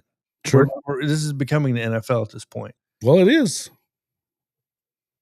It is. So Which is why if the people that, and I'll go back to this, if you really want to control players and where their movement and all that stuff, go full NFL and go collective bargaining. yeah. What do you think the NCAA says to that? Hell no. They Oh, don't want they that. lose all the power. They don't want it. You think they want to pay half to these kids? They don't. No way, bro. There They is so much money in college athletics. It is ridiculous. Mhm. USC isn't in the SEC. I think that they're a possibility. I still think Oregon might be. You know, I know everybody's going to say. I mean, if you really believe that Dan Lanning is has a moral compass about him, he wouldn't be that good as a coach if he was super moral about it. I mean, let's not act like these guys are all, just because they may talk about God doesn't mean they're all completely on the right side of everything. Modern age of college football, they deserve to get paid, and I love it for them, youngsters who have more control of their semi-pro Definitely career. deserve to get paid. I think that's a great comment right there, Lance. Great comment. And in the end, NIL's figuring it out itself right now. We'll be back in 5 years and not believe how cheap all these quarterbacks were. That's possible. Again, I'll remind everybody what I said yesterday on the show. Michigan, 6 months ago, Michigan was talking about 2026. Their plan was to pay $50 million in NIL in 2026. That's 1 year from now. Yeah, that's coming around. You know what's funny is I'm going to throw this out there. I know this is wild and absurd, but it is 12:54 a.m. right now, so I'm just going to throw this out there. Cool. We saw what happened when the Saudis got involved with golf, and they started giving these guys like $100 million. Yeah. And we know that, in case you guys didn't know, UAE owns all the stupid. Oh my gosh, where you park the parking meters in Chicago, by the way. Yeah. Oh, All that really? money goes to I had them no idea. for the next, like, 45 years. Wow. So everything you see in UAE being built, Chicago's paying for that, by the way. So the Middle East, right, and not just the Middle East, but obviously a lot of countries overseas are getting involved in what's going on inside the United States. Seeing the market we're seeing, it would not surprise me in any way seeing somebody like a Saudi, I don't know, get involved in college athletics, especially in football. And if that happens, we're talking NIL deals, probably 20, 30, 40 million dollars. Why even go to the NFL at that point? Play your 4 years at college. Huh. Well, and here's the thing. The NFL, no problem with that. They're loving this shit. Oh yeah.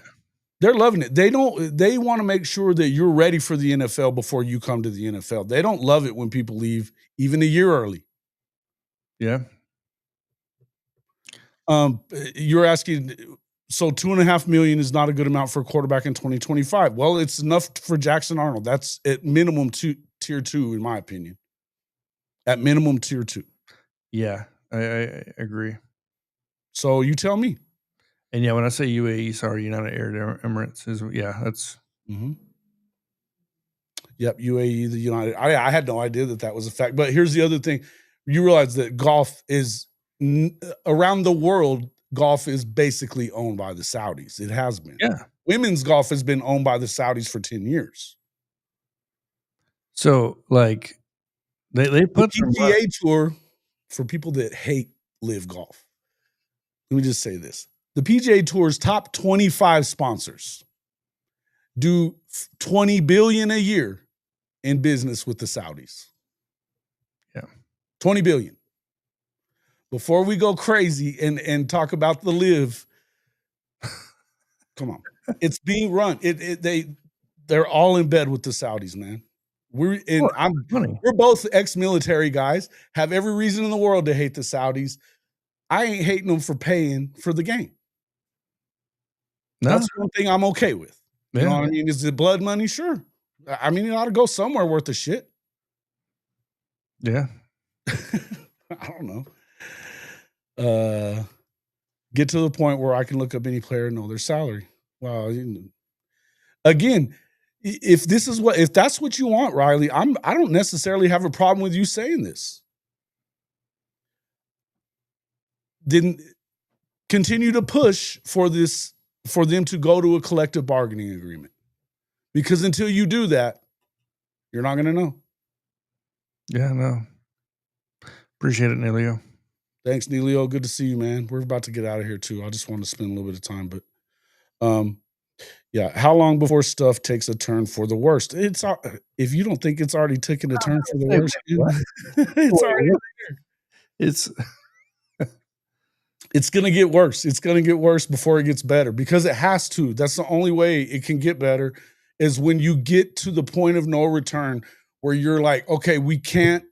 When the golden goose is about to die because of what they're doing is when they'll fix it because they have to fix it. And by the way, guys, keep this in mind too. The more these guys are going to be making, you best believe these ticket prices are going to be climbing with it. Keep that in mind. Cristobal, this is funny. Put out a video making it clear Miami will not put up with standoffs. And other programs shouldn't either.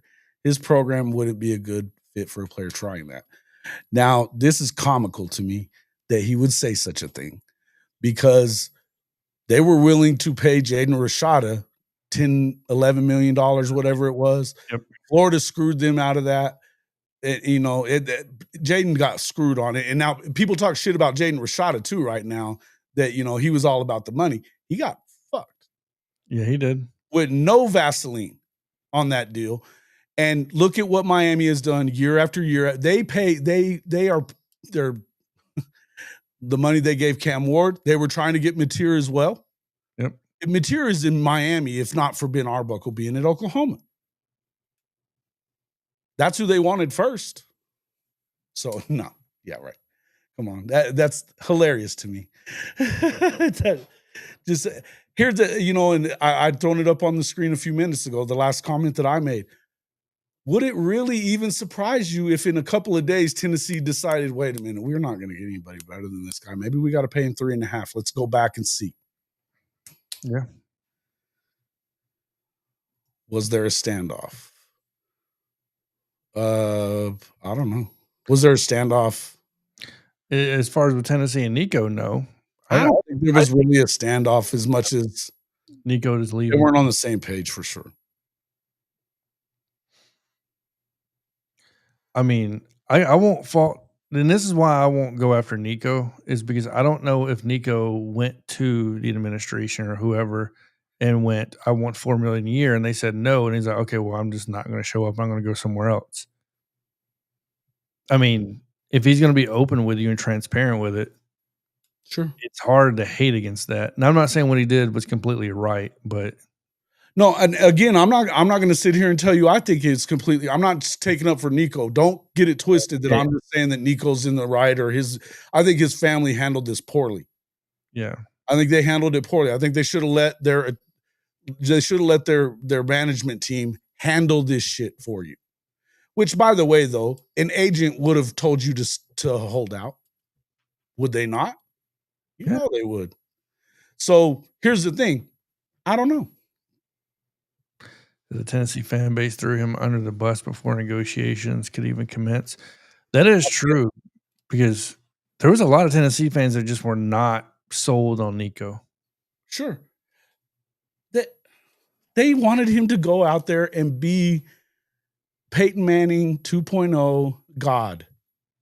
Well, and the cat behind him they brought in this past season, they look at him the same way, which is going to put, I mean, I don't know what Tennessee's going to look like this year, but God helped him. I don't think that they're that good. So. How can they possibly? Dylan Sampson gone. That a chunk of that D line is gone. Their offensive line is almost all the way gone. Yeah, they lost a lot. I mean, we're acting like what we're acting like with Texas, that they're going to reload every year and be the same. No, definitely not. Come on. So you said which like Benji, which fan? I am satisfied with my QB room as an Alabama fan because I feel like we got good options compared to a lot of other teams. I'm happy with the with the room at Oklahoma right now, right? I love John Mateer. I think that Michael Hawkins is a Heisman waiting to happen when he gets his chance, whenever that may be. Yeah. I'm okay with that. What is it going to look like a year from now? Who the hell knows? For you OU fans, if it wasn't for the SEC thing, I'm going to tell you right now, I think Michael Hawkins would be an absolute. I think that he would be a candidate to go to Knoxville tomorrow if it wasn't for that portal rule. Yeah. Because I don't know what's going on. I don't know what's going on for sure at OU with Hawkins. I think that he wants to be at Oklahoma. Don't get me wrong. Do not get me wrong here. But I don't know what Ben Arbuckle wants. If he even wants Michael Hawkins. I don't know. And neither do you, by the way. Yeah, not many. What do you think about John Mateer? Revenge Tour wants to know. Me personally, I like him. Super accurate. I mean, I was really he gets the ball out fast. do what? I love that he gets the ball out fast. Because I have to be careful with this because I was really there's been a lot of quarterbacks that have left. Like I was really big on Cam Ward, right? So, and I felt very strongly about Cam Ward, and it panned out the way it was. I kind of feel the same way about Mateer. You know what I mean? He's the style of quarterback I love, and this is why I try not to speak too high on these guys, is because he is everything I want in a quarterback, right? So Mobility plus ability to throw. Well, not only that, but quick release, quick decision making, right? So that's Tua Tagovailoa was exactly what I want in a quarterback, right? Quick release, Yeah. quick decision making. He hits the open targets really and he good. doesn't overweight, right? So I know as a freshman he did kind of like wait a little too long, but he was a freshman, right? So, but when you watch him develop, he developed into a very efficient quarterback, high accuracy. He's not going to turn the ball over. He's not going to hold on to the ball too long, right? And the fact is you're going to see a lot of quick outs, slants, right? So you're not going to see any long digs, nothing like that. Well, you probably won't see much of it, and it's going to favor the O line, right? It's going to favor the receivers. I don't think it's going to affect your running backs too much, but I think he's going to be an outstanding quarterback. He already is, in my opinion. So that's what I honestly think about him. I was really high on him at Washington State. So Right. No, and I think, it's a lot of people are going to sit there and say right off the bat, well, you can't just say that because of what he did in the Mountain West, this is what he's going to do in the SEC. It's a different league. Well, no shit. But we've seen people make that move from one place. I mean, we see this a lot happen, right? Hey, Diego Pavia went to a place that shouldn't win more than 2 games ever. What from New Mexico State? And what I like about sorry, I'm not trying to cut you off. What I like about Mateer go ahead. is not like talent based, right? It's not based on who you're playing, right? How fast you get rid of the ball is not based on who you're playing. Facts. Quick decision making is not based on who you're playing. It's the style of play you are, right? So it's who you are. And that's what I try to emphasize so much. And when I talk about players is, look, I'm not talking about, so for example, Ty Simpson, 2A out of Tennessee, 5-star kid. Everybody's like, well, he played at 2A school, blah, blah, blah. No. The reason I like Ty Simpson so much is because he came from a family of quarterbacks. His intellect for the quarterback position is super high, right? His dad was a coach, all this other stuff. Super high, super efficient, right? High accuracy. TD to interception ratio was crazy. Like when you look at all this quick release, decision making, he can already adjust the O-line as a freshman, right? He made these adjustments. It's the same thing Mateer does. You know what I mean? Like he's what you look at in a quarterback, in my opinion, not the competition. Mm-hmm. Sure. No, and I like everything about him too. But I would also tell you that I know that not everybody agrees with me, Drew. I don't care. I've seen what Michael Hawkins can do under having just a competent game plan, which was just the first half of a game. We've seen it. we've seen him without a competent game plan around him go on the road and win in the SEC. He played very well against Tennessee with Seth still calling the fucking plays.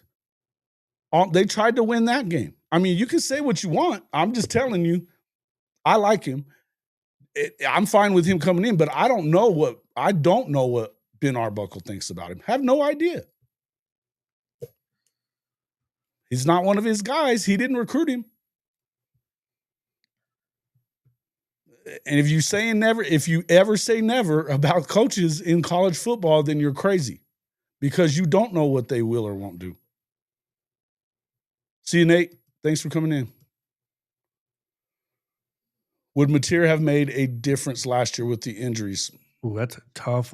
It's a good question. It's a good question. Probably not. Probably not, because look, you guys had some of the worst luck I've ever seen in my life. Here's what I would say. I think that Michael Hawkins makes a difference if they're playing him instead of Jackson at the end of the year. They don't lose the game. They don't lose the game that they're winning in 2 minutes left against Mizzou with Michael Hawkins in the game. So no, do I think that Mateer is better? I think he's better than Jackson Arnold for sure.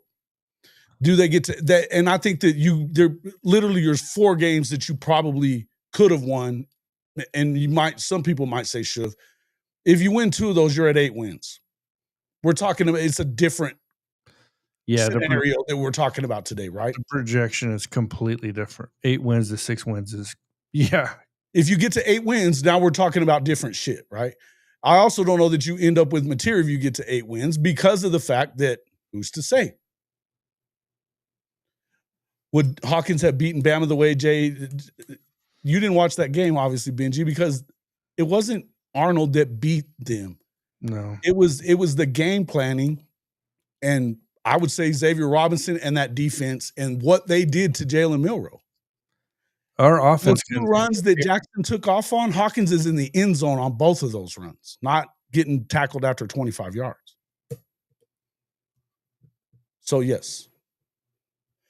If they win, sure, but what I'm saying is do you get rid of this offensive coordinator if you have a guy like Mateer last year that does well? Yeah, your offense going. We know all about that as Alabama fans, and that's one thing. It was the defensive game plan that beat Bama, right? It was. Period. No, it was the defense that beat Alabama 100%. You didn't need your offense. Jackson threw the ball 10 times, bro. 10 times. Yeah. That game, I don't want to talk about that game because it's scarred. I get it. I get it. I wasn't trying to. I'm saying they're sick. It was brought up in there. I didn't bring it up. It was brought up. I'm just saying, no, absolutely. I think that they win at least 2 more games with Hawkins. So do I think they win 2 more with Mateer? Yeah, I do. It's almost like people that talk really bad about Jalen Milroe. And look, I'm not the biggest Jalen Milroe fan, but I do know one thing. Jalen Milroe had 3 offensive coordinators in 3 years, 3 different ones. He had 3 different game plans. Yeah. 3 straight seasons. Mm-hmm. So it scares me. I'm not a hater of him. I'm just saying I don't think that I don't think they did a great job with. And I also don't think. Yeah, look, Nick wasn't really the guy for the playing calls, and I don't know why. I don't understand why DeBoer didn't step in and call the plays after a while. It's something we all said, but when you look at the move from Bill O'Brien to Tommy Rees to Nick Sheridan, it was terrible. And Jalen Milroe, unfortunately, get the brunt. Poor bastard, right? And that's what I'm saying. So that's why watch this kid go to the NFL and develop into Jalen Hurts maybe or something like that, and it would just kill me knowing that the potential was there, but we didn't have a consistent offensive coordinator that cared enough to develop this kid. So, right, yeah, what Bill O'Brien was apparently saying to him was awful. Oh yeah. And again, I think that Jalen Milroe, talent-wise, off the charts. I don't think he's a great passer, but I also don't think that they put him in positions to where he could have been a better passer had they put him in certain scenarios that more fit his skill set, right? Yeah. Nick Sheridan wasn't going to do that as a first-year play caller, man. Bro, how we took care of LSU and then to roll into Norman like that, I'll never know. Like, completely dismantle LSU. And I'm not saying to dismantle Oklahoma, but I'm talking about to go completely inept, essentially. Yeah. Well, here's what happened. They ran him on the very first play. Danny Stutzman knocked the shit out of him. He didn't want to run the ball anymore. I mean, He I'm, didn't. I'm, I think that made them one-dimensional to what they were doing that moment, right? He was getting down quicker than you normally see him with the run because he's a guy that and I said this the week leading up, I said I didn't think Oklahoma had a snowball's chance in hell of winning the game at all. I mean, why would you think that with the way they were playing all year? Why would you think it? None of us, and the people that are acting like they believe that was the case are crazy. But what I did say is your only chance is to make him one-dimensional. Don't let him run. If you let him get out of the pocket and run on you and do some of that stuff, he's going to kill you with his arm then because now you're not stopping him running the ball. You're not going to know what's coming. They had to shut him down from that very first play, and they did. Once they made it one-dimensional, now we can send the house at him. Now we can disguise the coverages and the blitz packages and stuff and get him spinning around to where he didn't know what to do. It's not even Milroe's fault. He was so limited in my opinion, and I try not to harp on him. I do criticize him for his play because he did miss open guys and all year. Sure. I understand that. And it's one thing to be critical. It's another thing to blame him completely, though. Yeah. But I think you're right. I think athletically speaking, well, we had Jalen Hurts at OU. Yeah. He's still not the greatest passer of the football. He's a good passer. He's a better passer than he was. Yeah, absolutely. He's still not the best passer in the NFL by a long shot. You know what they do at Philly? What they saw them do with him at Oklahoma, which was don't put him in positions that are bad for him. Third don't have him throw the 15-yard out to the sideline. Exactly. He's not going to do well with that. Yeah.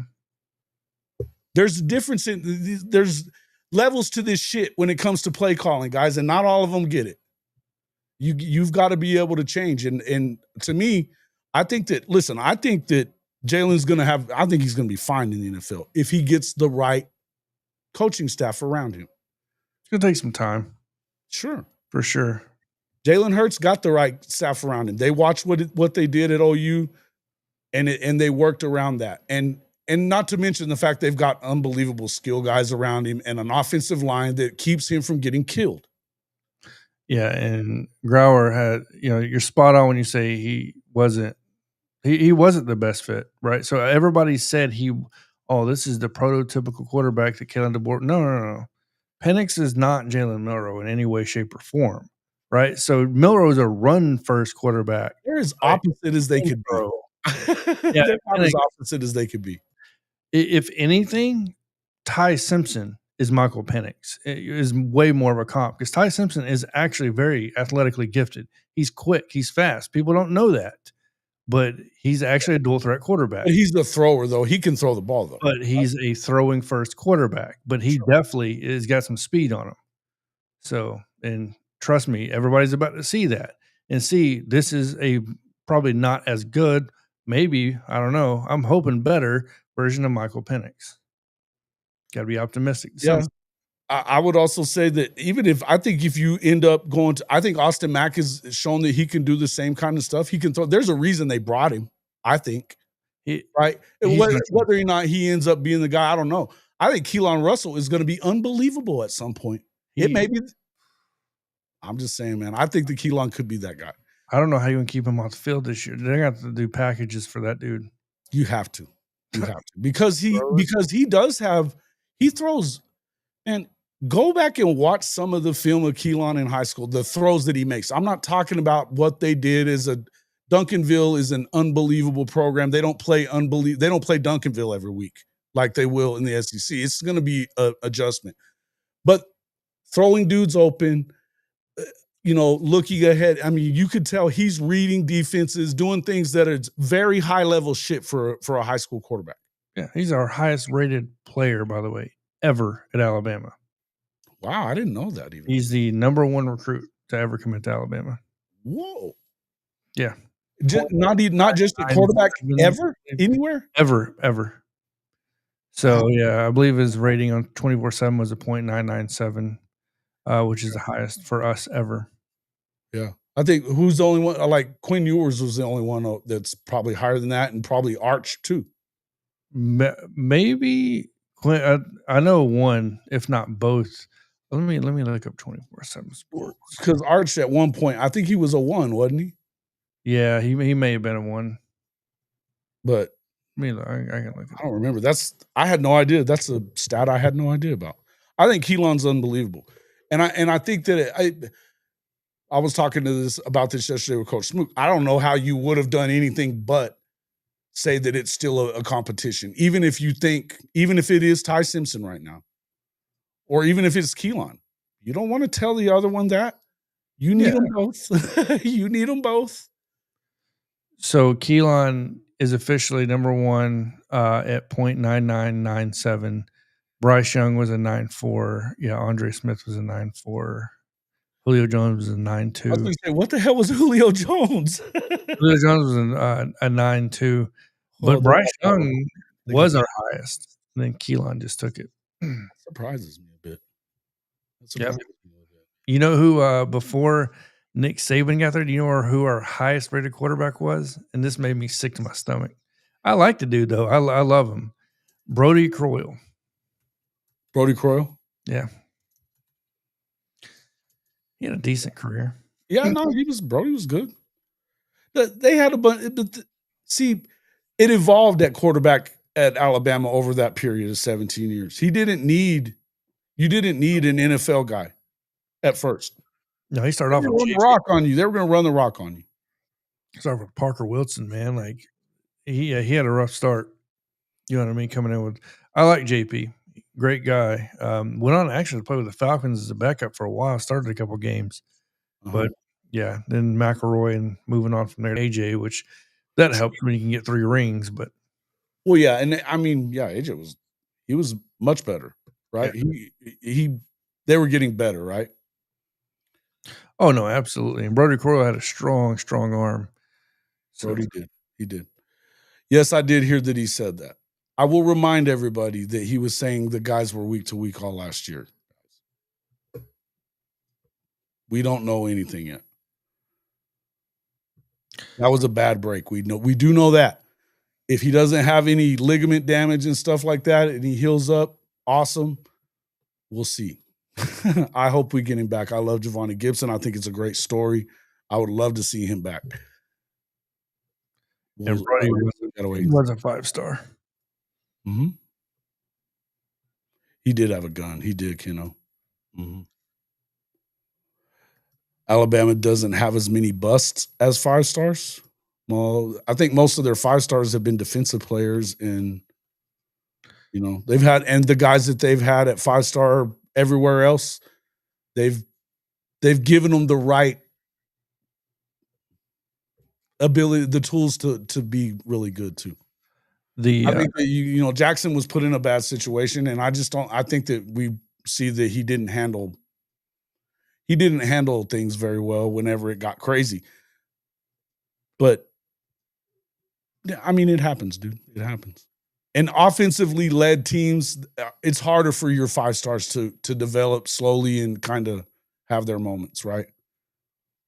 Our worst guy, when you're talking about bust, I believe his name, I can't remember his name on the top of my head, but 5-star, I'm talking like Tyler, I believe it was Tyler Love. Last name was Love.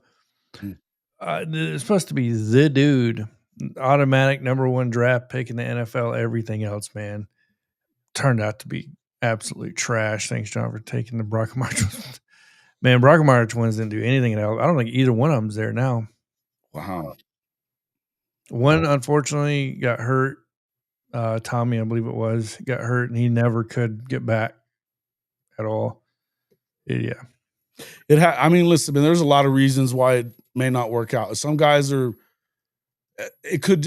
there's some dudes that necessarily set for that staff. I mean, I think that football is a game of you got to end up with the right people, and they may not fit you. Oh, And I think some places, some kids are brought up by tough enough parents that they could handle Saban in the way he was. Not everybody was. no, not yeah, no, of course not. Like, you know what I mean? Derrick Henry and Micah Parsons Micah Parsons has a podcast, and he was talking to Derrick Henry, and they were talking about that. Like, not everybody's literally built to go to Alabama, right? So, like, it's different. Micah talked on this. He's like, "Yeah, I was wanting to go to Alabama." He's like, and I went down there for 4 days, and I realized how hot, how humid, and how rigorous the workout program was. And he's like, and I wasn't looking for that. So he's like, "Well, it wasn't my cup of tea." So I went back to Penn State. Like, and that Well, and it's on not top of really. that, Penn State also they have a history of defensive studs from the defensive line perspective and linebacker too, right? Oh yeah, no, they do. But yeah, he really, and Derrick Henry even said, he's like, "Yeah, man, I went there for 2 days, and I Yeah. almost signed with Alabama because the workout program was so crazy." Yeah. It's just one of No those shit. things. But yeah, Well, you and I gotta watch remember what that podcast. Saban was saying on the Pivot podcast that Derrick Henry was like, "Man, they fucking tossed me at left or right and said, 'Go, run.' I don't know all this shit. Give me some time." You know Yeah, what I mean? Like, he sucked it up. Pass pro, man. He was yeah, not good. you can understand it. I mean, shit. That's the whole thing is that's where I think fans as a whole, we have to do a better job of realizing that these guys are not finished products, 5-star or not. Yep. When you get them, they're not. So that 5-star don't mean shit until you do it at the next level. It doesn't matter because you're not a finished product when you get there. I No. think quarterbacks, it's easier to be a better. I mean, quarterbacks they do a lot of the same stuff. And I think that because of the way offenses are geared and all the 7-on-7 and shit like that, your skill guys are going to be more apt to be better right away, Yeah. right? But when it comes to, I mean, we're talking about Nick Saban. They ran sophisticated defenses and a lot of man. It takes guys time to learn that. Same with Brent Venables. The shit is tough for these guys to learn right away. I I can't, I didn't play college football, but I can tell you this much. I've been around enough coaching to know that learning like quarters coverage and passing off, like learning how to pass off coverage and stuff like that, bro, had my head spinning when I'm hearing these dudes talk about it. So I can only imagine being, a freshman defensive back at a program, a big time program, and you're having to understand this real time, you know what I mean, and go with it, Sure. bro. Not to mention the fact that there's a bunch of other 5-stars in the room too. Yeah, the one just as bad as you, and it will step on your neck to get to it. And 3-stars that were underrated because they weren't seen. Yep. If they're at that school, if they're at a place like Bama or Oklahoma or Georgia or LSU or any of these places, don't trust the stars. If they're there, there's a reason they're there. Mac Jones was a 3-star. Yeah. Hey, Trent Williams was a 3-star. Yeah, like You know what I mean? Come on. Trent Williams. people made fun of it because they had him listed as a 3-star on every prospect on 24/7 Sports, and then like the year after he got drafted, they went back and changed his composite rating. I believe one of them to a 4, and they're like, "Nah, you did that shit on purpose." Like, Yeah. oh man, Mac Jones, Sark's proudest moment. oh that was Sark. Oh my god, bro, It was Sark's best Absolutely. coaching I've ever seen. That national championship game against Ohio State was absolutely the best game I've ever seen called. He called it very well. And but again, you also have to I don't know, do you say it was Mac Jones that he put Mac Jones in the right positions with the right guys? Oh, That dude, little bubble screen that they were running with Devontae. orbital motion is what it was. It wasn't even a bubble screen. The The fact or that that came out the way it did. Bro, it was perfect for what they were doing with Devontae Smith was perfect for that offense right there. Oh yeah, And then you had the running backs, bro, they were loaded. Shit. That's all there is to it. They were loaded. aligning of the stars. That's Yep. all that was. Yep. Development Ryan's wasn't what? Huh? I don't know what you're saying. D'Amico Ryans, or who are you saying? He's probably talking about D'Amico Ryans. Nico Ryans, maybe? He wasn't a high ranked guy, was he? No, he wasn't that high rank. No, he was I think he was a 4-star. Low Dudes 4-star. they don't come in, and I mean, some of it, they might be late bloomers, but that one of the I keep going back to, and you know what, you brought this up, and we'll kind of finish on this. Nico to Carolina. There's a lot of people that are saying that there's no way that Belichick can win at North Carolina. I'm gonna pump the brakes on that, because the one thing we know about Bill Belichick is that he said on that podcast, the way we evaluate players came directly from him. Yeah. So we know that he's going to go out there and find those guys. They don't give a shit about 247 or On 3 or any of them either. They don't. They're going to go get guys that fit them. So if they think Nico is good and he's going to end up there, watch and see. They will be very good. They will be very good. You're going to wake up tomorrow and you're going to find out that Nick Saban wants to keep coaching, and he's going to be the defense coordinator under Bill Belichick. Oh, good Lord, have mercy! The whole world will explode, but we'll have lots of content to write about, right? To get into, we'll be talking a lot. I love it, dude. I don't know about all that, dude. His girlfriend is young, bro. So I said, why is he going back to college? Because that's where his girlfriend is. I don't think she's in college. No, she's not. I'm just she looks like a co-ed for sure. That's some good shit, though. That's hilarious, by the way. One of the best things I saw was when Tom Brady was like, can you imagine him recruiting? He's going, we don't want you anyway, really. But, the way that he's so tough on him all the time, and the way he was with him was all negativity. It's pretty funny, man. I think, in the end, there's a big leap, and we'll see. Look, that's why I've been saying, look, I love that out of everything that Oklahoma did, and I think that we're gonna see the fruits of that over the next year or two. Going and getting Jim Nagy, who's a pro scout, 25 years of pro scouting, and at the highest level, they're gonna identify talent, man. Yep. And I think that if the recruiting services are smart, they will start getting behind that and listening to them and paying attention to what they say, because they don't always have it right. And people are going to start calling them on it. It's not hard to get the top 32 right. It isn't. Oh, I mean, there's only so many guys that measure like that. And not all of them are seen even. I'm going to tell you, once you get past the top 100, it's a fucking crapshoot. Yep. No, absolutely. So we'll see kind of what happens, man. We'll see kind of what happens. Brother, I appreciate you coming in, man. We have 237 people in here right now. We've had well over 700 views. This is a good night. At 1:30 in the morning, that's good. Yeah, man. Hey, I like doing this late shift. I usually do it about once a week, but I do the morning show a lot. Hey, man, if you're not, I know you're with your job, you may not have that time, but anytime you want to come on in the morning time, you're welcome to again with us. And I appreciate you back. Tell everybody how to find you. Right now, where I'm going to be staying, actually, the Bama Standard. So I host two things over there, the Roll Tide Cafe, both of them. And then when I just started College Football Chatter, which is about everything college football, really. And it's going to be a live stream every Friday at 7:30 p.m. Central. Awesome. With different guests, right? So maybe we can get Jason over and people to talk about other teams other than Alabama and stuff like that. But appreciate the invite. Appreciate everybody getting in here, commenting, right, asking questions, all that good stuff. Make sure to like, share, and subscribe if you haven't already. For over 200, you should be getting at least 50 new subscribers tonight. I hope so. That'd be great. That'd be awesome, man. So like, jump in there and make sure that you go over the Bama Standard too. I mean, John is one of their great creators. They got a ton of guys that do a lot of work in a lot of areas. I like the shows over there. Since you went over there, I've been watching more stuff. But I was really glad to see you on the chatter there with we saw Brinsky in here a few minutes ago, and you had him and Coach Sean on there last night.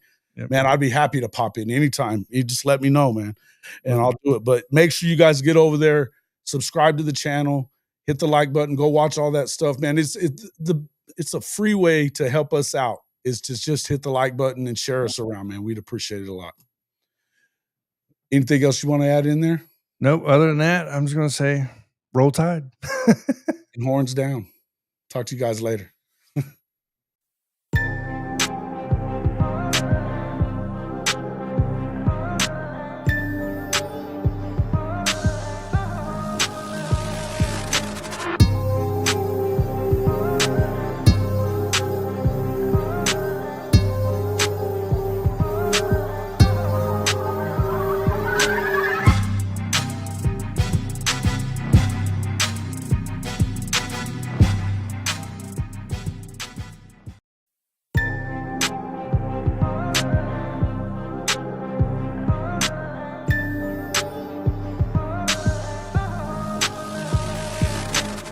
level up your mobile game. Check this out. With unlimited talk, text, and 5G data, customers are scoring 3 whole months of unlimited everything. Imagine chatting away without counting your minutes, sending texts like there's no tomorrow, and streaming your favorite shows at lightning speed all for just $30 a month. But wait, it gets better. For new customers, that's only $15 a month. Seriously, it's a game changer. No more worrying about overage charges or buffering. You can connect, share, and enjoy life to the fullest without any interruptions. So, why wait? Jump on this incredible offer and experience the freedom of unlimited service.